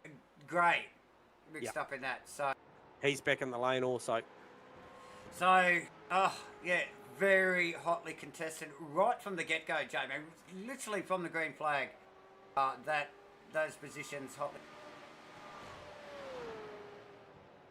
Okay, so we get a read on the Taylor Mitchell gap. So to Bade is 24 seconds. And the Bade gap under a second up to Aiden Williams. That is going to be an outstanding fight. What do we got? 8 odd laps to go, Davo? 39 laps to go. Yep. Definitely down at the business end of this race. These guys really need to hit the numbers. I'll just hand it to you while I take an ad break. Yeah, absolutely, Jay. So, action aplenty, ladies and gentlemen, over the past 2.5 hours so far. Very tidy race. We saw a very clean race start there. And no real incidents, which is awesome. And it's just pretty much been like that. Only one safety car. So let's actually just pick up a little quick sneaky replay of said race start, ladies and gentlemen. Like I said, very, very tidy race start from the board. Yeah.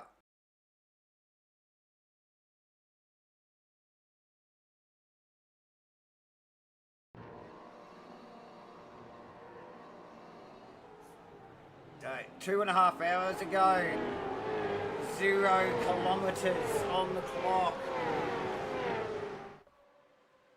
And the race was on immediately. 4 wide at the front, in the middle, all the way through the field. But good, clean start from everyone. There's that Aiden Williams car. in 4th position at the time. Or 4th or 5th thereabouts, now leading the race there. And the Bradbury car there. So just a quick look back. There's the Boswell Mitchell car as well in the background.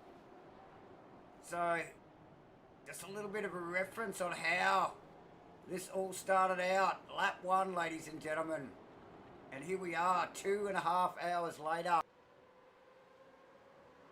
And that field looks vastly different,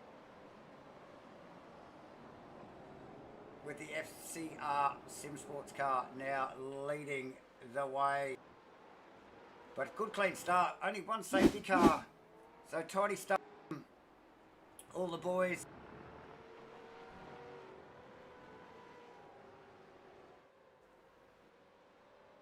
And since the restart, has it? The battles have been intense. I tell you what, Davo, come back to see Aidan Williams and Jensen Bade both light the totems up for their own personal best there. 19.5 last through for Aidan Williams and a 19.3 for Jensen Bade. Both back it up with a pair of a 19.7. It tells me that we've got a great fight on our hands for the totally remainder of this race. Oh, for the whole podium, J-Man. Like nothing, it stayed like I keep saying, after 2.5 hours and how many laps? 111 laps. They're on the 111th lap now. You try and pick it between these Jensen Bade and Aidan Williams at the moment, J-Man. You try and pick it between Mitchell and Morgan at the moment. Yeah. Like, seriously. So the whole podium is still very, very much up in the air. Yeah. What a great race. We could sort of see it coming, but it's always hard to tell. Exceptionally clean race, J-Man. Yeah, at the bend. One safety car, and it's really had made for a very pacey ending here. Yeah, great personal and team performances throughout this field already as well. Obviously, we're going to wind this one up with an absolute bang, because look at what's going on. Williams, Bade, Mitchell Morgan, Scotty McKenzie, what a great drive up 7 spots legitimately there. Alex Tzidakis, I think, is going to have to peel off sooner rather than later, which is going to elevate Troy Stone Street on that different program. He's already 4 spots up, likely to be 5 spots up. Daryl Callahan, another consistent V8 supercar driver as well. He's doing great things to bank a top 10 here at the first of this Triple Crown, and we got to just stress the importance of this thing. This is one of 3 races. We've got 161 laps to call at Bathurst in a couple of weeks. We've got 500 kilometres around Sandown. This is just part of the puzzle. I mean, great. There'll be a lot of pats on the back for this one, but look, there's another 2 to go. And look, you know, individual athletes will be certainly right there, but to pull this whole thing together, have to be 3 complete performances, and that's going to be no easy feat given what we've seen here. But great stuff out there at the moment, and how tight it is up the top after what? How long have we been going, Davo? 2.5 hours? Oh, yeah, over 2.5 hours.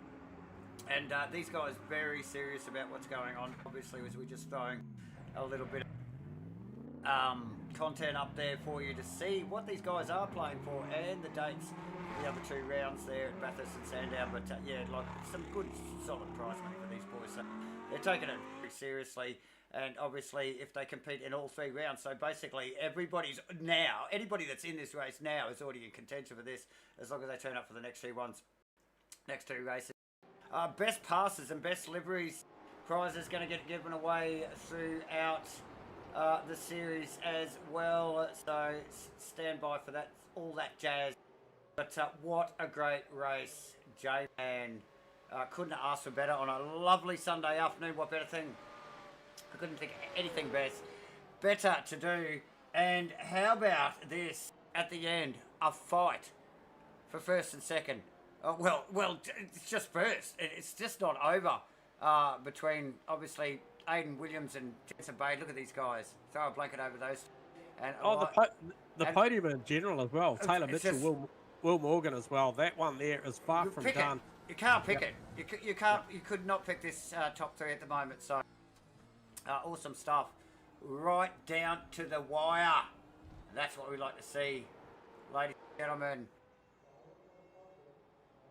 What a great comeback drive too, Roger Forbett with his teammate as well, just to stay in this one. You know, it went south on lap 1, turn 3. Yeah. Yeah, and just stayed right in it. Currently running 10th position at the moment, 2 spots down on the qualifying position. But you just got to applaud them for the drive that they both put on. Just dug deep. Pretty stuff, mate. Yep. Look, a couple of 3 hours down the track, and you know we got to go to work here. As who was that? Phil Carpenter. Peels off into the lane. He was 15 spots up. He's completely out of the program. Makes his final stop of the day on lap 114. Hands the car back to Dylan Radford. So those boys have done a stout job as well. And that does relinquish effectively the top 4. So Aidan Williams, the slenderest margin now over Jensen Bate, and that thing is starting to ramp up over that battle there with Taylor Mitchell as well as Will Morgan. Scotty McKenzie, that elevates him. Alex Tzikis, I still question the program here for that car. It's last stopped on lap 6, excuse me, 65. I can bring that up actually. We're the last. Yes. Was that one of the cars that ran particularly late on the first stop? I think it was J-Man as well. Yeah. So one of the cars came in at lap 55 for his first stop, when other cars were coming in the mid to late 30 lap region, J-Man. So vastly different strategies. There's only a couple of teams that have really swung way away from that sort of normal zone that we're talking about here. Look at this battle here. Bay all over. Chased them down the front straight. Literally chased them. So this is going to ramp up pretty quickly here. How many laps we got? 115 laps. We're on the 115th lap now. J-Man, out of what? 141, did you say? 147, mate. 147. Okay, Yep. so there's still still got 30 some odd time laps left in this to one. go. Yeah, absolutely. I mean, these guys, they've pulled the trigger early for sure. Oh, I mean, I if you think look so. at the lap times, 19.9 last lap 3, 19.7, 20.1 and 20.0 for Mitchell and Morgan. Mackenzie, bit of a soft lap there, 22.3. There must have been a mistake in there. Troy Stone Street, like I said, watch that car there.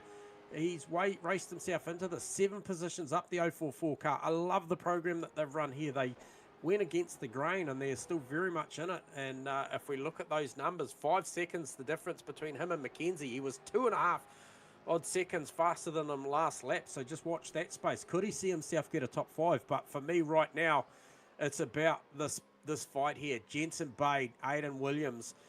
It's early. There's still 30-something laps to go, and he's already in full attack mode, and Williams still in very much defence mode. And what does that do? Taylor Mitchell's 25 seconds back. I don't think there's a factor for the 3rd position car. Third's probably more considering what Morgan's doing in his program, because he is right there under a second. Yeah. So notable mentions as well. Blake Fitz and Craig Bond trading over that 9th and 10th position. Roger Forbett's cleared himself of that now. He is up the road in 8th position. So solid drive, ends up back to where he started this race. But Daryl Callahan, love to unpack his program there. Davo stopped on lap 108, 8 positions up in this race there, the Passion car, and sees himself in 7th position. What a great result so far. If it was to end this way, those guys would be fist pumping, I'm sure. Oh, absolutely, James. So nice work. Up 8 positions. Yes, that is not a typo, ladies and gentlemen. So just notable mentions to those 5th, 6th, and 7th respectively there. Mackenzie, Stone Street, and Callahan, all well up. I've got a funny feeling the Mackenzie car. Is he running solo? Have we not seen our driver change in that car? Which one, mate? Sorry. The Mackenzie cars, the Misfits Racing Team. I'll come back to you on that. Yep, running in 5th position. Yeah, Scotty McKenzie's run this one solo, mate. Yeah, 100%. Yeah. So that's put him in good stead with a couple of short, but possibly, well, obviously shorter pit stops for Mackenzie, but still, the car has had to stay pointing in the right direction with some pace to be able to be running in said 5th position as he rounds the final corner there. Well out on the grass. Yeah, vulnerable too. I think that might be one of the... It's not Stone Street. That's out of position car there. Yeah. Yeah, so that margin now is down to 4.5 seconds. So Stone Street's just pressing on. He's staying with it. They actually did. Mackenzie and Stone Street both ran 20.4s last lap through. So staying with it. And this is where you got to dig it in and suck in the big ones and keep to the program. Like we mentioned, 117 out of 147. Aiden Williams doing a nice job in defence out the front, Davo. Oh, and I think Mitchell over Morgan as well, J-Man, as we just get over the rear wing of Mitchell's car here. Taylor, under all sorts of pressure, just really keeping the car straight. And keeping William Morgan at bay. A little bit of a flash of the headlights. I think Will copped a few stones there out of that last corner there. He's going. He's just reminding him he's there. There's a big late dive here. There's overlap. Can he get it stopped? Wouldn't be the first time we've seen that car run deep into one. Yeah, Taylor weathered the storm there. He just held his nerve. Knew the corner was going back the different direction and just held it in there. That time was a beautiful bit of driving. So this is for third position. You can see what we've been talking about here. This is not set in stone, this position at all. These guys are fighting tooth and nail for this, as is Aiden Williams and Jensen Bade up the pointy end, J-Man. Yep. 20-0 plays a 19-9. You can see it on your screen. Jensen Bade's all about where do I get through? Where's the spot? Morgan's the same with Mitchell. He's had a couple of cracks at it. Hasn't unlocked that puzzle yet, but man, it's still coming. Scotty McKenzie's matching. Troy Stonestreet was actually probably 3 or 4 tenths quicker than him last lap, so maybe that's the end of the progress. But Scotty McKenzie, 9 positions up, is just a fantastic effort.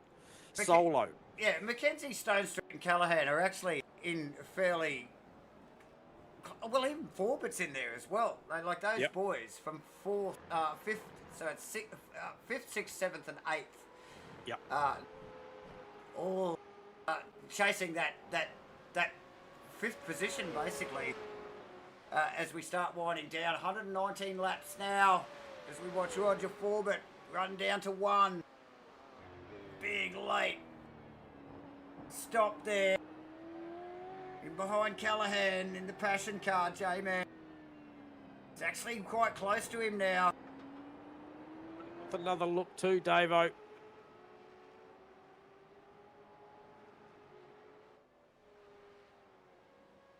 Bade on the chain. Williams no slouch. Williams so good under brakes into 1. There's just no opportunities, giving nothing there. If he, yeah, like I think even with overlap, he would struggle to match the stopping from Williams there, J-Man. But Bade, not even anywhere close enough to have a go. Just showing how well Williams gets off the final corner and the run. We talked about that. The pace of these cars, the way the boys get off that final corner there, because that's where they're vulnerable, down into 1. Really get it done. Look at the switchback here. Big, heavy cars, not a lot of traction. They've got to turn them one side to the other. Here's another. And then feed. Try and beg that tyre for that little bit more. Williams pushing hard, J-Man, to stay out in front. He's done a really nice job, very consistent this lap. He's just kept that gap there, and Jensen Bade sort of not too much opportunities this one, and I suspect the lap times will drop into the 19th year. So 19.8, that one through 19.9. So without defence, he can comfortably run in those 19s as we speak. And no such luck for Taylor Mitchell and Will Morgan, though, they are literally compromising the lap time, and I'm just seeing that overall distance was sort of 25 flats out to 26.2 now, and part of that's those guys in full battle mode, and they're in the 20.099 Talk about full battle mode. Look at this. Morgan wants to go to the outside. Gets on the middle pedal late.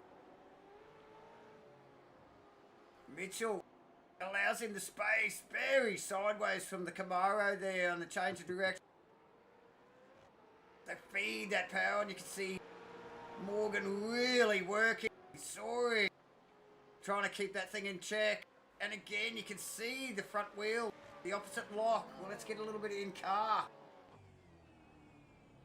Just watch William Mitchell work this thing. Taylor, yep. Oh, Will Morgan, yes, Morgan. sorry, with you. I just had a delay on the screen, but he is busy. He is very busy. And as the laps tick down, how long can these guys go without a mistake at this intensity? They are running super hot pace at the moment. Plenty of opposite lock. We've featured a few full laps from both the leading cars throughout the broadcast so far, but I think just a few corners in William Morgan's car there, J-Man. Wow. Big under brakes again. We've seen this car make that stick and not throughout the broadcast today.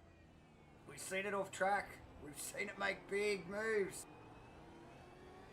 But William Morgan, J-Man, working hard to stay with the Mitchell car there.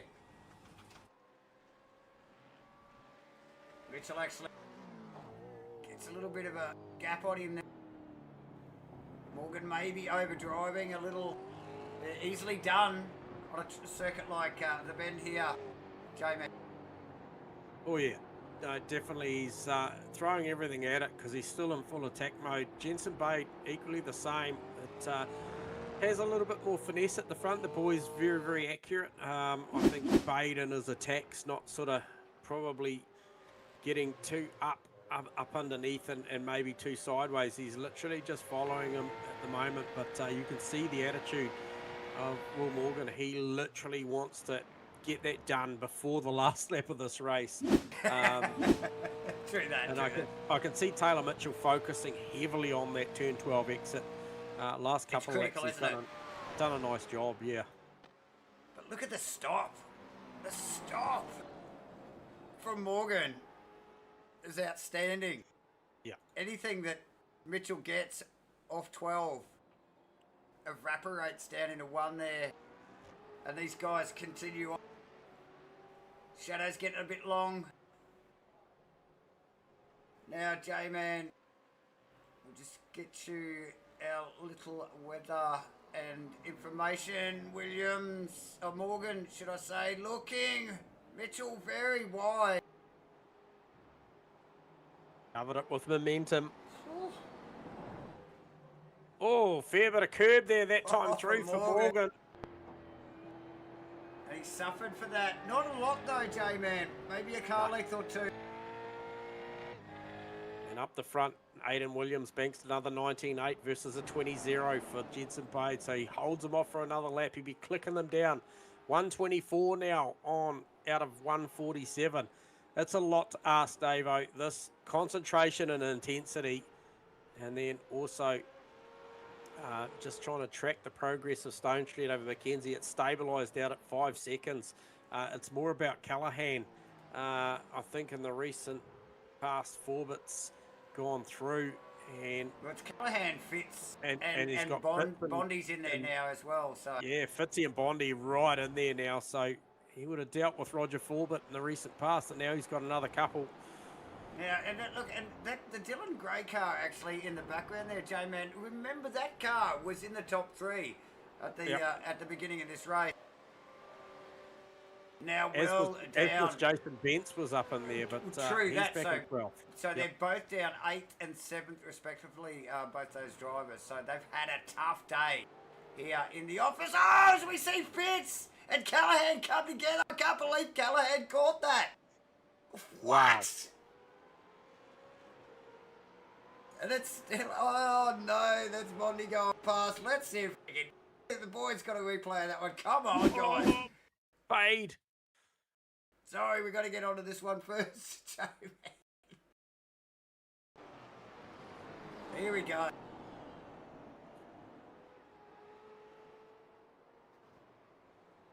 So messy. Just awkward. Oh, Callahan. awkward. He did a great job to get that up. He did, J-Man. A little rattled now. Loses that position to Bond as well. J-Man, what did you have? Oh, Jensen Bates just up the intensity now, and even if you go to him live, he's on full attack mode. The attitude, the intent's changed. He's ranged up. He's had a big look. He nearly got it done. He had a massive look down a one. We talked about the performance of braking for the 97 car. He needed every bit of it that time through. Also, we've got a run here from Morgan on Taylor Mitchell. Taylor Mitchell's going to go the high line. You're going to have another crash. Oh, no, side by side, Joe. He's got him back. Or has he? Yeah, but has he? Yeah. And once again, I've got to go back to Jensen Bade and Aidan Williams. They're coming down the front straight. They've got a lap car up ahead of them. Bade looks to the inside one more time. Was Still heavy under presence down there last lap. Too far back, J-Man. He just cannot get the run on the Williams car. Yeah. What a fight.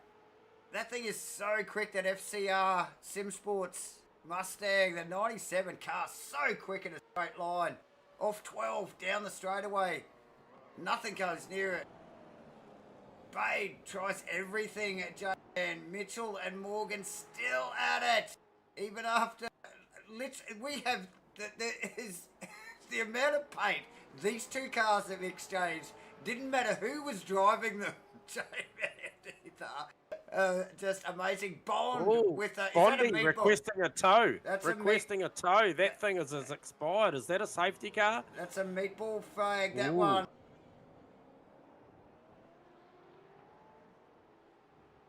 Imagine bunching Williams, Bade, Mitchell and Morgan together for the final 20 odd laps. And also Stone Street, Mackenzie, but, bridging that gap, wouldn't that be nice for a commentator? Probably not nice for the driver. True that. So, just picking up on a couple of incidents in the background there. We're just trying to understand what was going on there. No safety for car, J-Man. So... No word. So, play on. We've got Callahan in a crash. What's going on there? Let's pick that up on the replay. Jason Bentz will be quick on the scene to that one. Now we've seen the Callahan car getting muscled there just only a couple of laps ago. He just Jensen Bates, sorry Davo, sorry to interrupt you. I might have been premature because it's still going on. It's still on. Look at the skill. Ever so slightest touch, maybe. How close are these guys? J-Man. This isn't done. Safety car, Davo. Safety car, and Jensen Bade was in front just as that was called, and that is important because he will have the restart procedure. The 51 car for the second time this race will have the honours of leading us away with 20 laps to go. Will it be just under the 97 car back in the pit lane? Late in the piece, does he need a splash and a dash? Is he not sure on the fuel numbers to get home? When did he last come in, Davo? Quickly jump on it now. Let's just see if we can see pit lap. 105. 105. You would think he'd be well safe on a 37.4 stop versus a 38.2 from Bade. Bade was an 06. It was an 06, it shows on my data. So there you go, lap 127 now for the Williams car. J-Man, what is going on here? Taylor Mitchell came to the lane as well. So what does this do? And I'm going to pick on Troy Stone Street here. When did he stop? Stone Street stopped on lap 96. So Is it limit to the drivers in the seat? Are they going to breach that? What is going on? Are we going to see driver swaps here? J-Man. don't think so, Davo, because Bade is... It stays in. No, should I say, oh God, now I'm confused. Easily done too, mind you, ladies and gentlemen. Okay, so Aiden Williams stays in the car. Yeah, okay. And he was in there for around 10 seconds. So splashed and dashed it. Like, seriously, is that what just happened there? It's a Bade tucked up underneath the back of the safety car. Well. We're not even actually sure what the incident was for. Here comes Bade. Bade through underneath the safety car back to the control line. So what does this mean? Morgan as well. So that's what I'm saying. That cost them. Ooh, So, yes. and already somebody picked up that the 051 car passed the safety car and an acceleration into the lane. So the protests are coming thick and fast. You don't think these boys take their racing seriously? Here we go. And I'll tell you what I do like the look of is I like the look that Aiden Williams went straight away. Went early. And the other boys, the likes of Bade and Morgan, they were held up under the safety car for the last part of that lap. So cues Troy Stone Street to the party. Yeah, and so obviously that in itself is a fairly major mistake, isn't it, J-Man? But then, like you just called, for them to accelerate past the safety car into the pit lane, exit, it might also get a breach as well. We've seen black flags coming up there for Sparrow and Goodrock. I don't think that's either of those two cars in question, J-Man, but the drama! The drama, the controversy, J-Man. Well. Yeah. So this is going to shake things up. I think Williams has played a smart call here going in, taking his pain really, really early, and is going to get priority here. For me, Scotty McKenzie came in on lap 105. Davo, so I don't know. I feel like this car here, once it's all unpacked, is in a good position. But Troy Stone Street on that alternate strategy, look what he's done. He's up 10 positions, legitimately sitting in third position right now. There are cars that potentially could see a waiver by. Depending on how close we are to the end, I know in the rule book it states that if it's a safety car late in the race, there will be no waiver rounds. However, drivers are subject to the rules with the blue flag. So that's one thing. But Roger Forbett back in this one, up 4 positions. So the Misfits cars has definitely got himself in there. And okay, J-Man. Look, and hang on. I'm just waiting on a call. We don't even have a replay of the incident. It's a little bit vague on why the safety car was called. So we are just going to leave it there. It was for the engine expiry for I think it was it... Either way, was it Sparrow's car? We're going to quickly cut to an ad, ladies and gentlemen, and be back in a moment. G'day legends, James here from Gamma and buckle up because sim racing just got a serious upgrade. For years, we've all been chasing the same thing. Faster laps, bigger grids, closer battles, stronger communities, a single place where racers can connect, compete, and belong. Well, mate, that place has officially arrived. Introducing the all-new Gamma Sim Racing Hub. And trust me, this isn't just another app sitting on your phone collecting dust. This is the heartbeat of your racing world. Your championships, your events, your stats, your rivals, your mates, your racing community, all connected in one powerful place. Whether you're hunting lap records, chasing championship glory, climbing the rankings, or simply looking for your next battle on track, the Sim Racing Hub puts everything you need right in your pocket. Want to know where you stand? Dive deep into detailed driver statistics, race results, championship standings, performance tracking, and season history. Every lap, every race, every point, every step of your journey. Planning your next race weekend? Too easy. Jump into the live calendar and instantly see upcoming races, qualifying sessions, special events, community competitions, and championship rounds, all organised and ready to go. But now we're getting into the really exciting stuff. The Sim Racing Hub gives you direct access to major events and championships with seamless registration. One click, one entry, one place to get yourself on the grid. From weekly community races right through to the legendary SuperCars NZ Championship, you're never more than moments away from your next green flag. Register, race, compete. Then follow every championship battle as it unfolds with live standings, season-long rivalries, and points fights that go right down to the wire. And here's where things get properly wild. Live driver interaction. That's right, follow your mates, message competitors, build rivalries, celebrate victories, share the highs, laugh off the disasters, and fire up some classic pre-race garage banter before the helmets go on. For the first time, the racing community is connected like never before. Add breaking iRacing news, event updates, community announcements, and everything happening across the Gamma Flare ecosystem, and you've got the ultimate sim racing companion, built by racers, for racers. So here's the deal. The lights are on, the engines are fired, the grid is forming, and the rest of the field is already rolling out. Right now, grab your phone and scan the QR code on your screen. In less than a minute, you'll be connected to one of the fastest growing sim racing communities on the planet. One scan,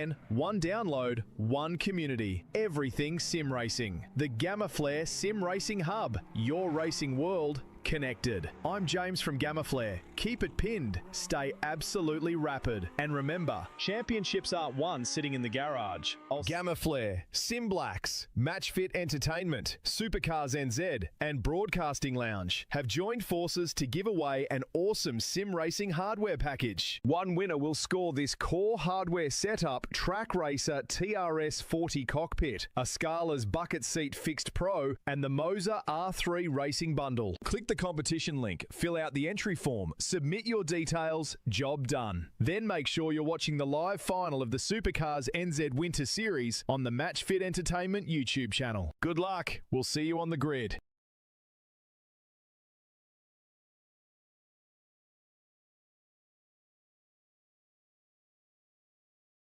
Thanks, James. And thank you to all of our supporters, sponsors, and the like, for not only supporting SuperCars NZ, but MatchFit as well. Thanks, SimBlacks, particularly for helping us bring you this, which this is the SuperCars NZ 2026 SimBlacks Triple Crown. Well, it's the first round of it, and it has been a cracker, J-Man, I tell you. And it is shaping up to be an amazing finish. You can't script this stuff, I tell you. The race almost bordered on, well, I'm not going to say boring, because it wasn't boring at all. Before the first safety car came out, because the boys had really sort of set themselves into a bit of a rhythm.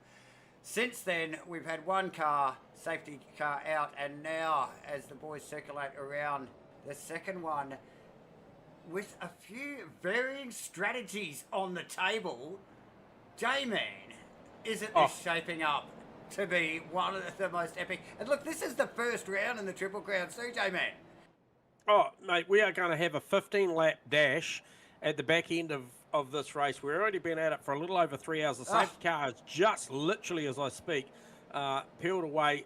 The second it's in the lane, the drivers will get the call that the safety car is in the lane, and it will be none other than the 97 car of Aidan Williams that will have control of this amazing field. We do got a few stragglers catching up to the back, and they're going to turn up there with some nicely pricked temperature tyres once they get there, I might add as well. So we'll just wait for that call, Dave. I'll give it to you.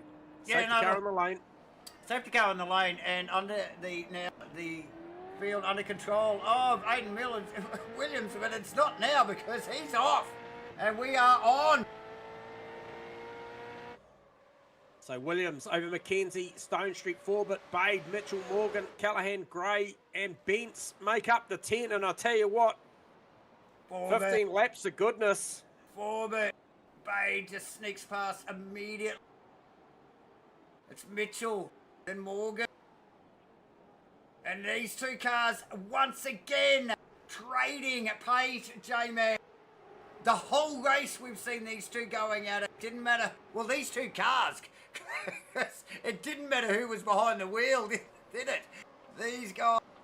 Stone Street to the inside.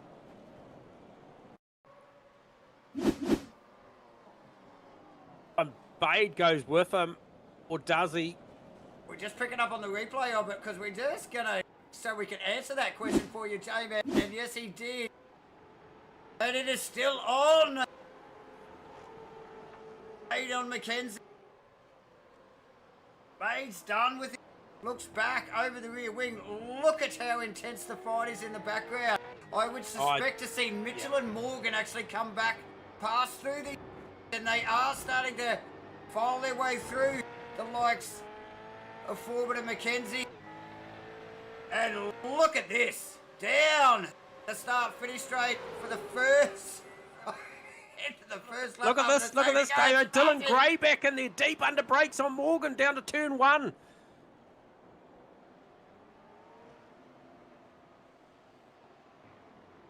Wow.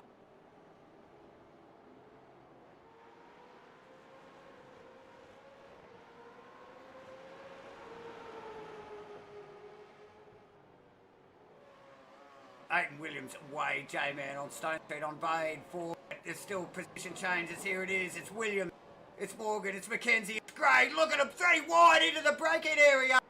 And Benson's going to grab this Oh, one. no, I'll tell you what. Still on in front. Benson Gray going at it. I'm Mackenzie. Morgan. They're all in there. Look at it. Oh my. I'll tell you what, it is the money hour for race control. The radio is alive, and I'll tell you what. I don't doubt it. Wow.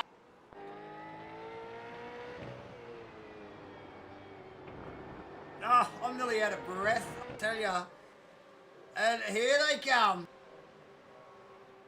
Oh man, this pack, this Scotty McKenzie, William Morgan, Jason Bence, man, that has got some feeling in it right now, heading into these final laps.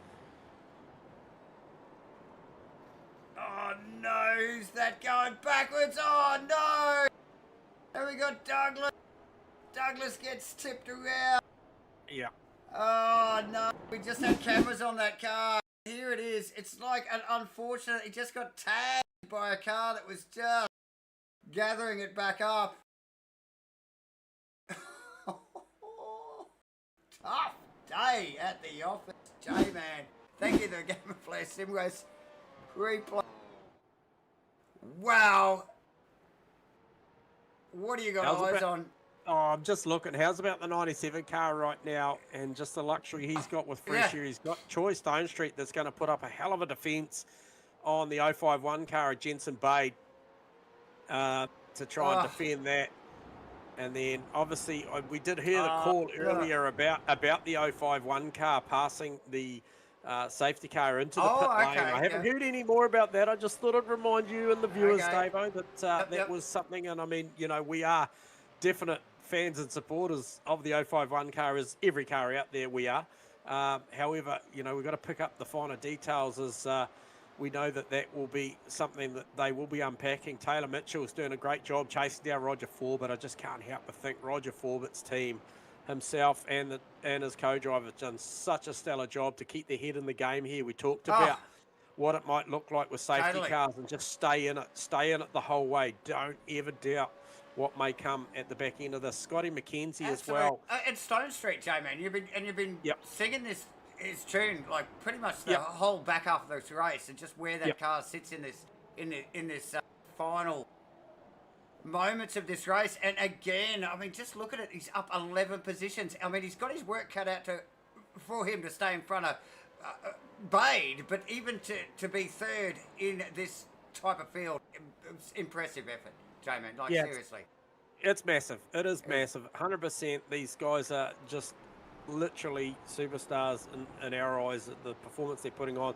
Dylan Gray, I would have wrote that car off from its early endeavours earlier, he was so fast at the start, led this one away for a good portion in the opening stint, and then obviously had the troubles. But to see that car back up in 6th position with a bunch of fresh air around it, got Taylor Mitchell up the road, who's trying to work on Roger Forbett. Those guys have done a stout job, but at the moment, Bade gets through on Stone Street. It was no surprise, James. not inevitable, but it was ominous, and gets it done, and he gets to set off again about going to try and unlock the puzzle, which is Aidan Williams. He's had a crack.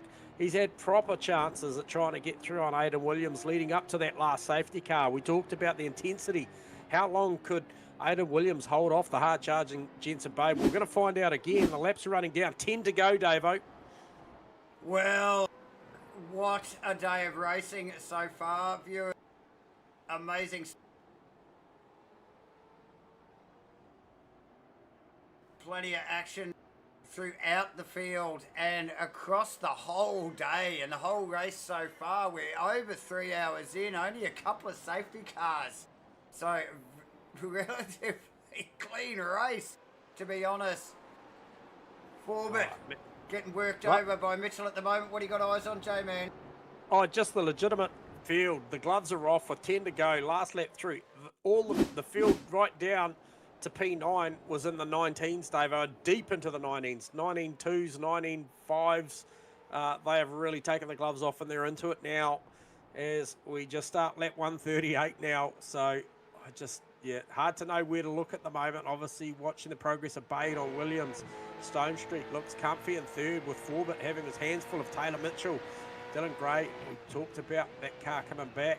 Morgan McKenzie, that is a fight that is unpacking as we speak.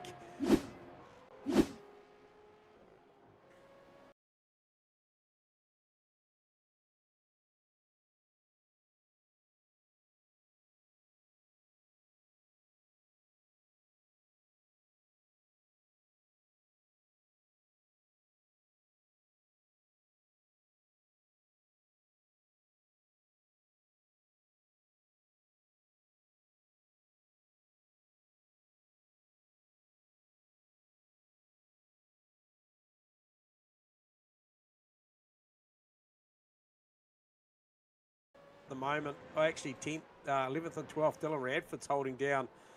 Dylan Radford's actually holding down 10th at the moment, so he's doing a great job in the Reaper Racing Camaro.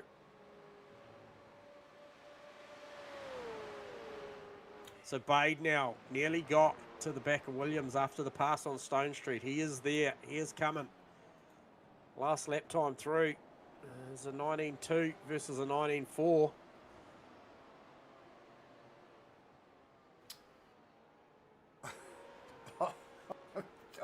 I'm out. I'm so out of breath. Taylor Mitchell, Roger Forbett was coming, gets it done. It's up there into the 4th spot. Gets around 8 laps to go to work on the gap to Troy Stone Street to maybe salvage a podium out of this one. And the gap he's got to work with. And this is another one of those overtakes, J-Man, that were sort of inevitable. We know how quick that Orion car, should I say, is and has been all day. Probably had to measure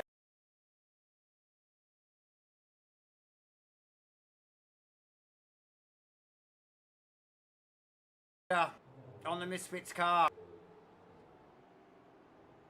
But, yeah, gets it done. Nice, tidy stuff. J-Man, what do you got eyes on there? Is that Callahan going off? Yeah, Callahan. And I just heard the call for Blake Fitz, car 35. You'll see the black flag come up on your screen. Absolutely. Immediately. And we can see the contact there between those two cars. So, not ideal this late in the race. And those guys, really, at this end of the race and the positions they were currently running in, not ideal, J-Man, as this starts to wrap up here. How many laps? We got 7 laps. 7 laps with diminishing light, so the shadow's changing. The brake marks. Yeah, well, what are we at? We are at, what time of day? It's like 5:15 in the afternoon, ladies and gentlemen, on sim time there. 19 degrees ambient temperature and 21 track temp.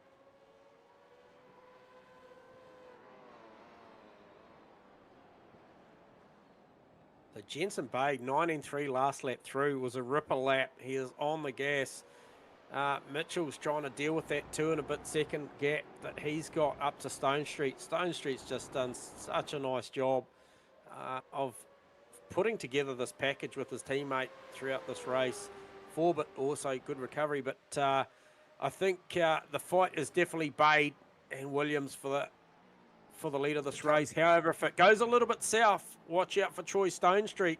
Well, he's not too far away. Yeah, and Mitch not too far behind Stone Street either. Like, you can catch all of these in shot at the same time. Forbit in there as well, but I don't think any threat. Dylan Gray, however, it's 7 laps, J-Man. I don't think he's going to make too much of an issue show in this, but Taylor Mitchell on Stone Street, J-Man. Just it's watch potential. that space. It is definitely a potential there. Now, I watched even Bade getting past Stone Street. Stone Street left him nothing to work with. So, Speaking of nothing to work with, the 97 cars leaving Bade nothing to work with Davo at the moment. He's had a couple of good looks this lap. And we'll get back to that right now. We'll get over the rear winger, Aiden Williams' car. How good do these things look, Davo? In the diminishing light, we see the odd blue flame coming out the side exit pipes there Yes, on the supercar. Nice. That's what we came to see. And remember, Aiden Williams qualified in 4th. Okay, so he's up 3 position. Bade down 1 after qualifying in 1st. Stone Street, the man, J-Man, has been he's still there. He's been singing this guy's song for the last 2 hours. Well, he was faster than both those two boys mate. in front of them that last lap through. He's still very much in this. We're looking over the rear wing of Aiden Williams' car, the leader of the race. You can see Stone Street there, over the top of the Phoenix 888 car there. That's him, right there. Yeah.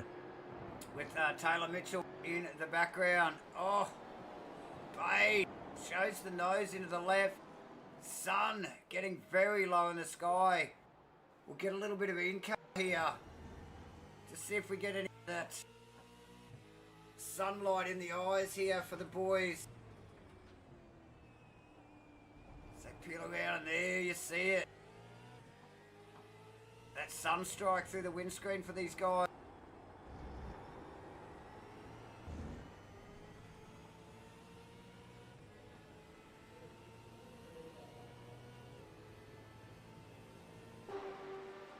Aiden covering, trying to break that draft back to Bade.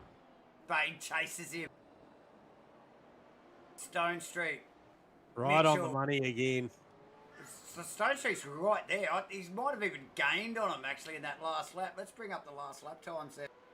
There was an 18.7, 18.81 and an 18.89, so just lost maybe 9/1000ths of a second that one, but I tell you what, he is very much in this thing, and the more that these Bade attacks Williams, the better it gets for Stone Street, because he can literally just take the optimal line. If these guys start even thinking about going too wide anywhere, he will be right there, and it'll be half a chance to take the sweets out of this one.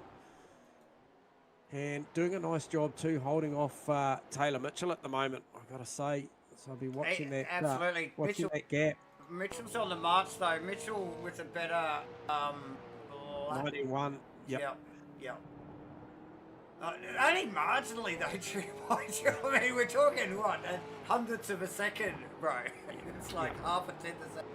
So Yeah, Dylan Gray putting a good charge, late charge, lap 144. on Forbit there, yeah, in the background. Forbit, yeah.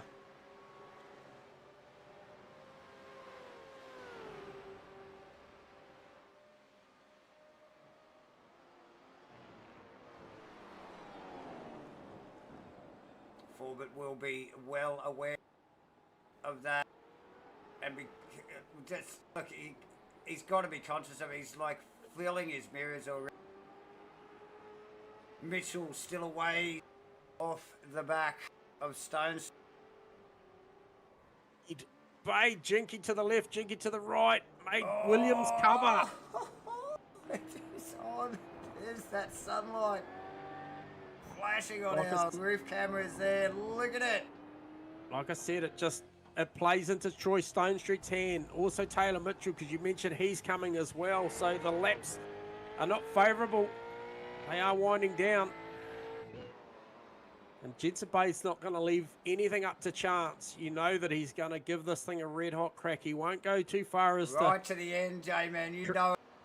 Create himself a penalty or anything, but he will have a good red hot crack at grabbing the sweets for this one, and deservedly either of these two cars deserves to be on the top spot. And you could argue that Stone Street has done a great job to get himself here as well. So absolutely. Back a shot, Dylan Gray. Now, how deep does he go into one on Roger Forbett? Pretty deep. Pretty damn deep. Oh yeah. Oh, can he stop it? Yes, he can. Forbett. He's got the outside. It's this tricky little change of direction here, which catches that outside car off. Gets it done. So even if you force the issue, you tend not to get it done anyway. There, J-Man Mitchell chasing Stone Street. Oh, Aiden Williams. Again, now we just had vision as the boys. Well, here we go. I tell you what, that was incentive right there. He'll size that one up and maybe have a big look at that one next lap, and he needs to, because 45 or 47. Equally so for Taylor Mitchell. Now, we were off the roof cam of Jensen Bates' car, down at the start, pretty straight last lap here. And again, Williams' car, the pace of this thing in a straight line is next level. Look at that again. The Williams car. Gets up for 12, so nice. Oh, it actually looks like it even stretches his legs. Being the lead car is the next level. Glowing brakes from Bates' car there. Stone Street looking over his shoulder. Well, he was a little deep. Mitchell close now.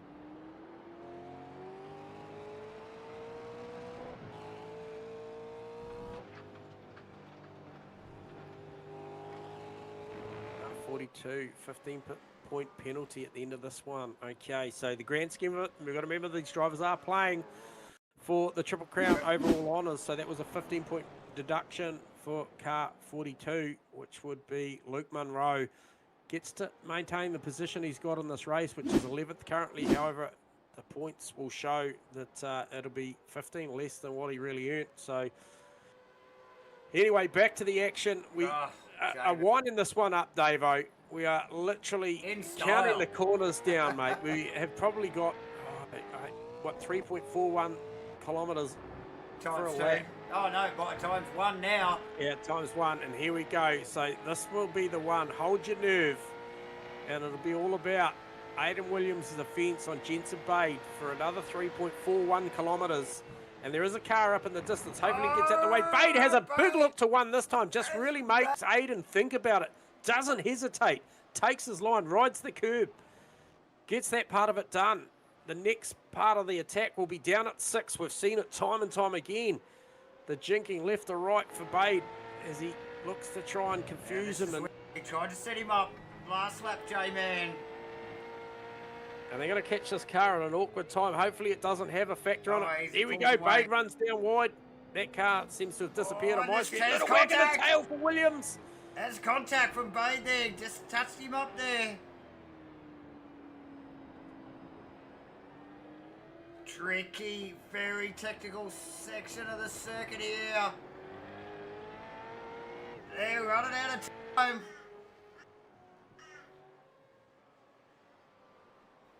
Mitchell in the background, heading towards Stone Street. There again, maybe contact between Williams' car. Williams doing a nice job of backing him up at the apex. Going to drive it off. We know how fast this thing is down the front straight. And here he goes, going to take the honours in round one of the Triple Crown here at the Ben West. Gets it done over Jensen Bade, and Troy Stone Street grabs the podium over Taylor Mitchell. Both awesome drives in their own right. Dylan Gray fights back for a 4th position. Will Morgan holds off Scotty McKenzie for 6th position, and 7th. Jason Bentz, he had a big drive as well, comes home in 8th. Roger Forbett and he fought back valiantly there for a P9. Dylan Radford rounds out the 10. As we mentioned, a lot of fantastic performances out there this afternoon. Luke Munro, Brad Smith, Jason Douglas, Blake Greenhall, Terry Russell, Callahan, McCall, Haas, Fitz, McLeod, Adams, Wilkinson, Sparrow, Pilato, all in it. That takes you right out to 24. And fantastic afternoon of racing. And I'm really hoping we get to have a chat to Williams, Bade and Stone Street at least. And I'll tell you what, I could talk to many more, but it's been a long afternoon. We've been at the Hound for around about 3 hours and 26 minutes and counting. So we appreciate the support for everyone tuning in and watching. And I did hear Race Control just call the podium to maybe zip down to the waiting room, and straight away we got Dutchy down there, and Dutchy will come in with Jensen Bade when they come in from P2. Yeah, well, let's let these guys get that sorted out, J-Man, as we watch the boys celebrate. Yeah, we'll just bring up the finishing positions there. What a cracking way to kick off this Triple Crown here at the Bend, J-Man. That was a damn fine race to watch. For the whole, what was it, 3 hours and 20 minutes or whatever we just ran for there. 3:25, yep. Mate, awesome stuff. Yeah, most enjoyable. Right from the drop of the green flag to the checkers. Mate, it was on. It was absolutely on. And, yeah, no surprise. Some super talent out here. I'm going to grab some. As always, J-Man is just going to sort of rally the troop, herd the cats, so to speak. Yep. And I'm going to rip into it and bring some guys in. So I've got Troy Stone Street here from P3. And where is your teammate? I see him flipping around there. Paul Burns. There he is. I got him here. So I'm going to bring the both of you in here. And look, super supporter here. And Dave, I'll tell you, I jumped on this train really, really early, Paul and Troy. I thought the strategy was absolutely fantastic. You backed yourself. And I'd love to hear a little bit more about the mindset coming into this one, and whether that was the plan or something happened early that altered the strategy that kind of went against the grain for some of the other boys. I guess we kind of didn't realise our fuel burn would be so high in race pace. We were hoping for about 2.6 litres, but we're up about 2.7. So right.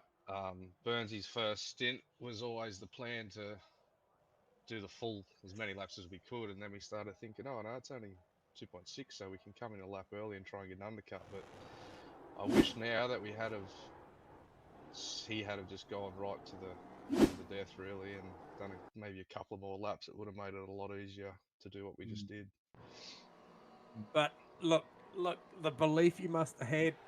There was moments in that race where, you know, like I called it, when you did stay on schedule and your boys dropped down to 21st, and it must be, for the Coe at that time, for the co-driver that's sitting there looking into that time going, geez, guys, come here, man, we've got some work to do. But obviously got to have a little belief that strategy is going to, come into effect. And boy, did it come into effect at the back end. And I think just tuned up a little bit by that late safety car as well. Really just, I think I called it like easily with over an hour to go. I said, what would it look like right now for Burnsy and Stone Street if they had a safety car late in the piece, Dave? I said, that would put those guys in a great position to back what they did. So, look, you hedge your bets and you play your luck. And outside of that, the car had super good pace. I mean, it just showed right to the end. You were right with those front boys as well, right at the back end. So, look, can't applaud you enough, boys. You've done a stellar job. Thank you very much. Yes. Yeah, no, it's Thanks, good. boys. We had a good setup, and let's just say the clutch got a good workout for a lot of them last couple of seasons. There was a lot of staging being done. So, but without the safety car, we pretty much would have just been, probably around 8th or 9th, and just had to run to that number every lap. And yeah, so it was pretty exciting that last 10 laps. I'll put it this way, I'm looking at my thing now, I've got 6% left on my back left. Wow. My rear left, so... Really? She was squirmy. I think Taylor was coming coming hard those He was last couple. he was coming really quick, but the car He- didn't look like it. To be honest, it just it looked like it was dealing with it. I mean, you guys at the wheel obviously dealing with it. So nice work. And I think you're selling yourself short. What did you say? You should have been an 8th or 9th. I reckon you might have been. Without the maybe safety car, yeah. 7th or 8th or whatever. But yeah, very very tidy stuff, guys. Very tidy. Yeah, thank you. Very tidy stuff. Super stacked field too, boys. I think those drivers out there, including yourselves, really wowed us today with the performances. I was just like literally. I think one of the big things that we picked out of it is very hard to decipher who's an A and a B driver. I literally felt like so many combinations out there were double A drivers. Like literally the times I was referencing through the best time. Even with you boys, and just saying, well, everybody's got the ability to run the 19s, and there was a select few that could pump an 18 every now and then, but not often. So great performance, and mate, obviously both of you guys, if you want to give your sponsors and your supporters a shout out, go right ahead. Yeah, you go, Burns. You have a chat. Oh, 801 team, Troy here done a fantastic job. Big shout out to everyone that was this turnout and all the drivers, mate. Good show. Thank you very much. It's good track. Good track to have an enduro, I reckon. It's first Really time good track to have an we've raced on enduro. this layout, and it was super fun. Yeah, nice. You boys sound pumped, mate. Enjoy the rest of your afternoon because you guys deserve it. Ross. You're stellar job. Well done, guys. Good on you, Thanks, mate. Good job. Cheers. Thanks. So there you go. There's Burnsy and Stone Street, mate, from P3. Next one's up. Started this one, Davo, from the lead of this race. And I tell you what, we talk about rubber the green. There's going to be moments of this race for Dutchy and Jensen that they'll rue the moments, the timing of the safety cars, different stuff. But outside of that, fellas, you had us on the edge of our seat. Jensen, the backstint, Dutchy, the absolute performance in the middle, the absolute cracker laps. Boys, you got to be happy with that performance. I know you would have wanted to go one step better, but you got to be stoked with obviously that race and how well the both of you performed throughout it. Yeah, I mean it was a bit disappointing not to get the win, but yeah, very happy to be on the podium because obviously a lot can go wrong, which is we saw with like a lot of other drivers. So to actually be up in P2 was great, and fighting for the win is also great. For that safety car stop, I actually couldn't hear the like race control on comms, so like I went by and realized like, oh, it's a safety car, and then from there we were like P5 trying to get back up the field and just couldn't get all the way back up. Well, you were pretty damn close. Yeah. I was gonna, like within about, I think, 100th of a second or something. Yeah, like seriously, I don't know if you could be much closer to first position, but look, like it was a great performance. I thought I heard a call. I'm just gonna sort of just not backtrack here, but I thought I heard a call earlier, Jensen and Dutchy, that someone called something right at that point of time in that safety car, and obviously we saw Williams and Cleggy go a lap earlier, and I think that probably helped them out by not being balked by the safety car the back end of that lap. And right when that call came through, I saw you duck down underneath the safety car, and I actually thought it was someone calling you passing the safety car, and it actually wasn't. I think it was car 35 that got it right. And so for me, I had a question mark over, did someone just call those boys for ducking underneath and passing the safety car into the lane? However, it didn't turn out that was the way. So if you do watch this back, my apologies. I call the good and the bad boys.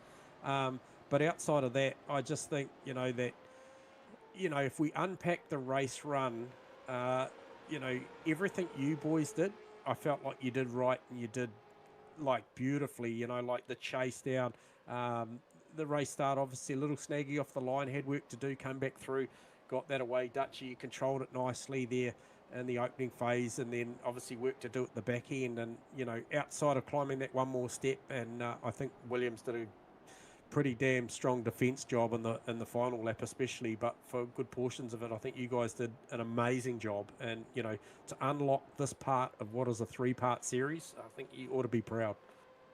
Yeah, I think we're both happy, mate.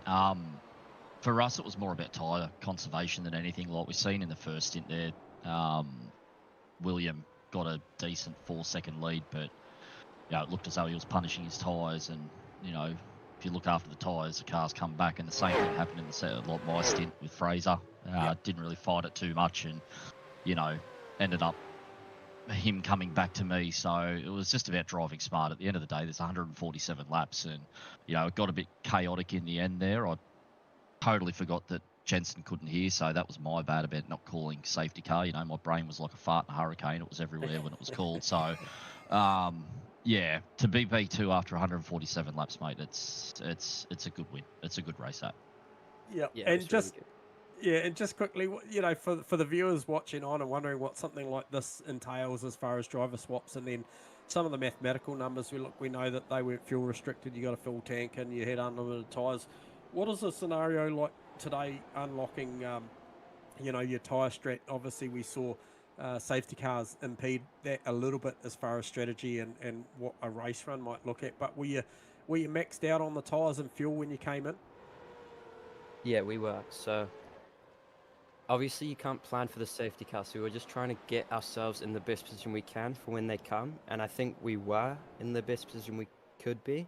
It was Yep. just unfortunate with how it went with that second safety car, but I think overall, yeah, we're both really happy, and there's not a lot you can do sometimes, which, today, I think being P2 was great, because, in any endurance race, just to stay clean and not make major mistakes is kind of a bonus as well.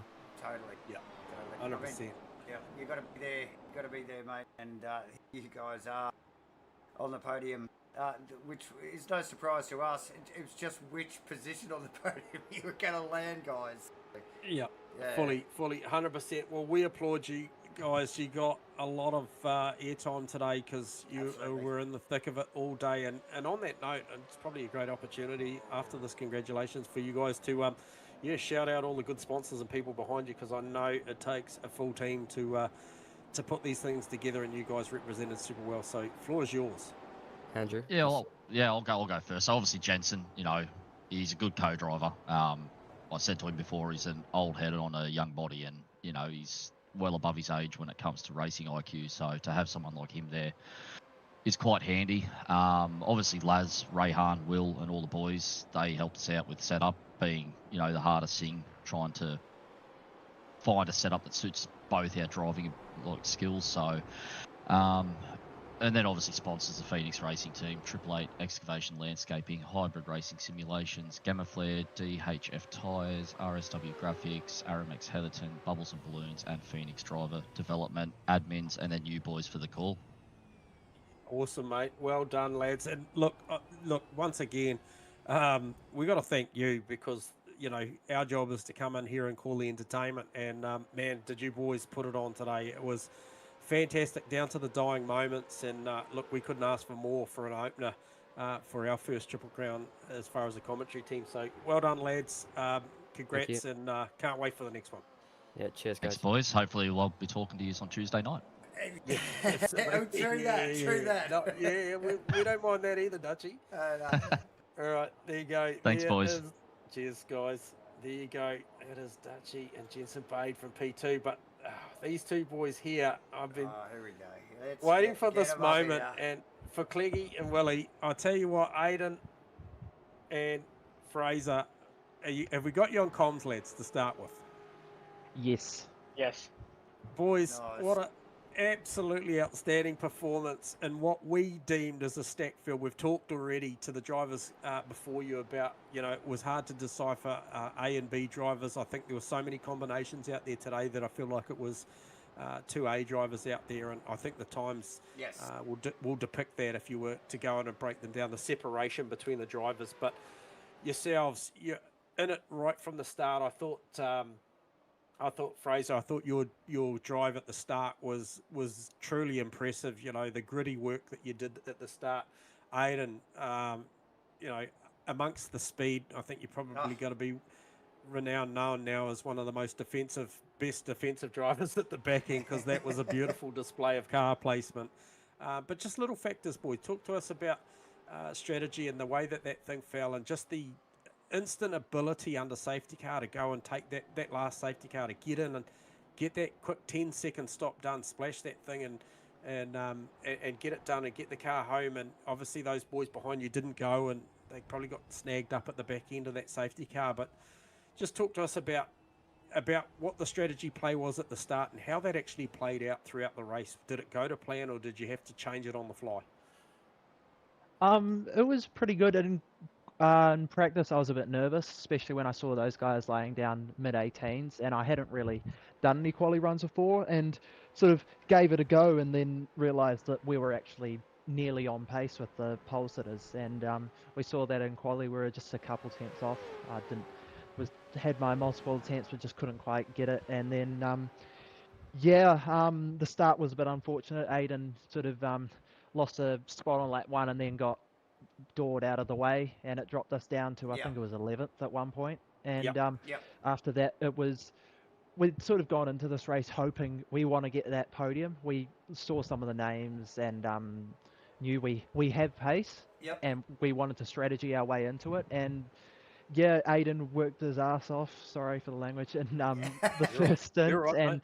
got his way back up to 3rd by the end of the first stint, which, I mean, it was amazing. He avoided all of the different incidents and crashes and put it 42 laps long, and it was way longer than we thought it was going to be. Yes, It was Aiden, yes. It was way longer than we thought. We'd gone into it expecting to do a 4-stop and do about 30 laps a stint, and when we didn't get the tyre warning until the lap 33 or something, we just thought we'll just keep going and do a 3-stop, which we did. I got into the car, and I didn't know how quick Dutch and the P2 car were going to be. And I was surprised. I got past the P2 guy and was actually reeling in Dutch, which I didn't think I would be, considering he's usually quicker than me in the main series. But that safety car, I don't know if it helped us, but at least it put us on the back. And when Dutch stayed in, I thought that if I was going to get him, it needed to be straight away to try and pull away. And I got him on the restart lap and pulled away. And then I don't know, I just cooked my tyres too hard, caught him up, and knew I didn't want to let him pass before I pitted, and managed to keep him behind. We just managed to stay ahead, and then it was up to Aiden with the to keep Jensen behind, and I mean he kept them behind for 25 laps or something before that safety car, which sort of surprised me, and I had him on deafened, and I was scrambling to undeafen him and screaming at him to pit. He didn't know why I was telling him to pit, but luckily he listened. He got into the pit lane sideways and somehow managed to not speed. And we took the tyres. Luckily for us, they got caught by the safety car straight away, and it meant that one, we got back ahead, but also two, we had 4 non-pitters between us, which was really important. And because we know Jensen's pace, he's absolutely rapid, and I was still slightly skeptical, especially when he got behind Aiden, or got into P2 and he was only a second behind. But then absolute masterclass from Aiden in defending there, and managed to put his car in the right places, and I don't know how, but we've come away with a win. So it's more than I could have asked for. Deservedly, Fraser, and like equally, like I'm not sure if this combination is being utilised before yourself, Fraser, and yourself, Aiden, but I would suggest probably, obviously, we pressing on with it, because it's a combo that looked very fluent and it worked, and even in the car setup, we know what goes into engineering these things for any particular track or a particular race. Davo was in awe of the straight line ability of the car. The car was super slick down the front straight, but equally so just untouchable into turn 1. So the braking performance into 1 was amazing. And then just the little things, when you boys sit down and you unpack this one, whether you choose to watch this one back or whatever, you'll just see like the critical moments, the safety car restart, you talked about those cars in between you, but just the ability to acknowledge when to go, and it didn't look like you guys put a foot wrong, and you had your struggles. And when you talk about the competition, Jensen Bay and Dutchy, they are a formidable pairing. It's renowned known that they know how to drive a supercar and know how to drive it fast. And look, for those boys, congrats on the P2 and condolences for not getting the top spot, because literally if you unpack there, their day, their 3 hours and 25 minutes of racing. I actually don't think, other than the safety car, would be probably that last one where there was a comms issue there and the call didn't go through and they kind of got stuck behind it. They didn't put a foot wrong. You know, on paper, that car was definitely right there with you, but you boys unlocked that one well and proper. And I think for me, the last lap, you know, you go back and you watch that last lap and the car placement through 10, 11, 12 was critical. And it started earlier. You know, we could see the intent from Bay down into turn 6. And loads of pressure. You know, it's one thing to drive fast forward, boys, but, you know, to drive it fast and something in the mirror, that's a whole nother kettle of fish. And you boys done it incredibly well. And, you know, when we unpack that one, just a great performance from both you guys. It was literally a 50-50 deal from you boys today. So you can both hold your heads really high that you deserve to be there and literally go into the next one on the top spot in the point standings, boys. So well done. Sure. And a great opportunity to shout out your sponsors and supporters behind you. Oh, yeah, you start off, Fraser. I'd like to thank Chad Williams, of course, the father of my co-driver, and also like to thank Ryan Whitfield. Yeah, I mean, couldn't do much else. So, yeah, I could thank everybody in the world, but I'll leave it to Aiden. Yeah, I've got to thank one of my great mates, Luca Joseph Thang Pataviz Robo. Great last name as well. Yep. And got to thank FCR Sim Sports, everyone in there too, backing us up going into this round and cheering us on throughout the race. Yeah, fantastic stuff, boys. And Absolutely. look, thank you from Matchfit as well, because What you a show. you basically just supplied us with immense entertainment for nearly 3.5 hours, lads, and always a great chat at the back end of it. You're a couple of top blokes, and can't wait to see you at 161 laps at Bathurst in a couple of weeks, boys. Absolutely, J-Man. And yeah, talking about combinations and partnerships, like J-Man already touched on, you know, we sort of said throughout the broadcast, there's no A and B driver with some of you guys, you know, like both of you guys are so damn quick and both did a stellar job. And J-Man, well, I don't think we can let these guys go, because I think we're going to give these guys the best overtake of the race as well. Okay. Have you got a B-roll for that one, David? I think we've got a little bit. I'm not sure if these boys have got their YouTube up, or whether you want me to share my screen, lads. But something going on here. So we get to choose the best overtake for the race as well, and so we've been taking notes throughout the last 3 hours and 20 minutes, and one of your overtakes, it was Fraser on Blake Urquhart, has come up as number one. So you guys are going to get, and we're just going to quickly show a replay of it here now. And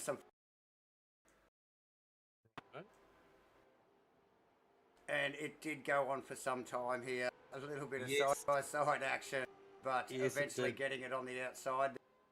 Very nice and very much committed overtake there from you guys. Very early in the race too, mind you. I think it was about 50 laps in or something.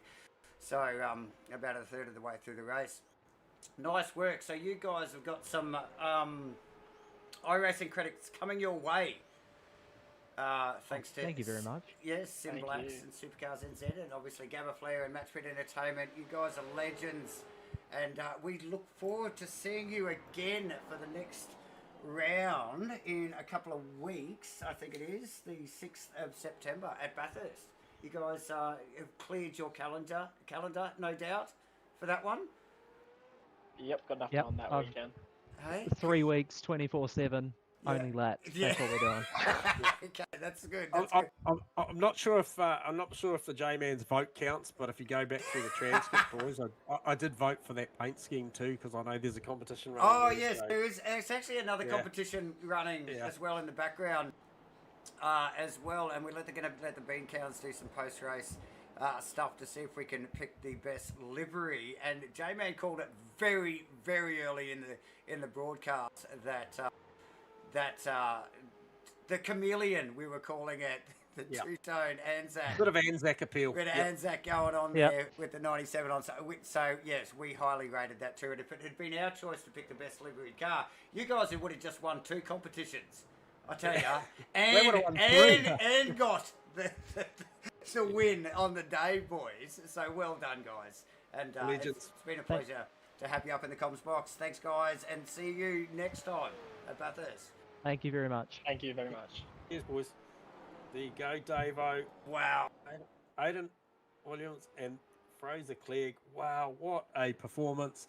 For everybody else that's hung in there with us for what is approaching another 10 minutes, we probably would have made 4 hours, which is it's a walk in the park for Matchfit Entertainment, Davo. But look, mate, I'm sure you've got a couple of things to close the show out. So I will thank you, my friend, and I will thank everybody else for tuning in, and I will let you wrap up the show. Thank you all.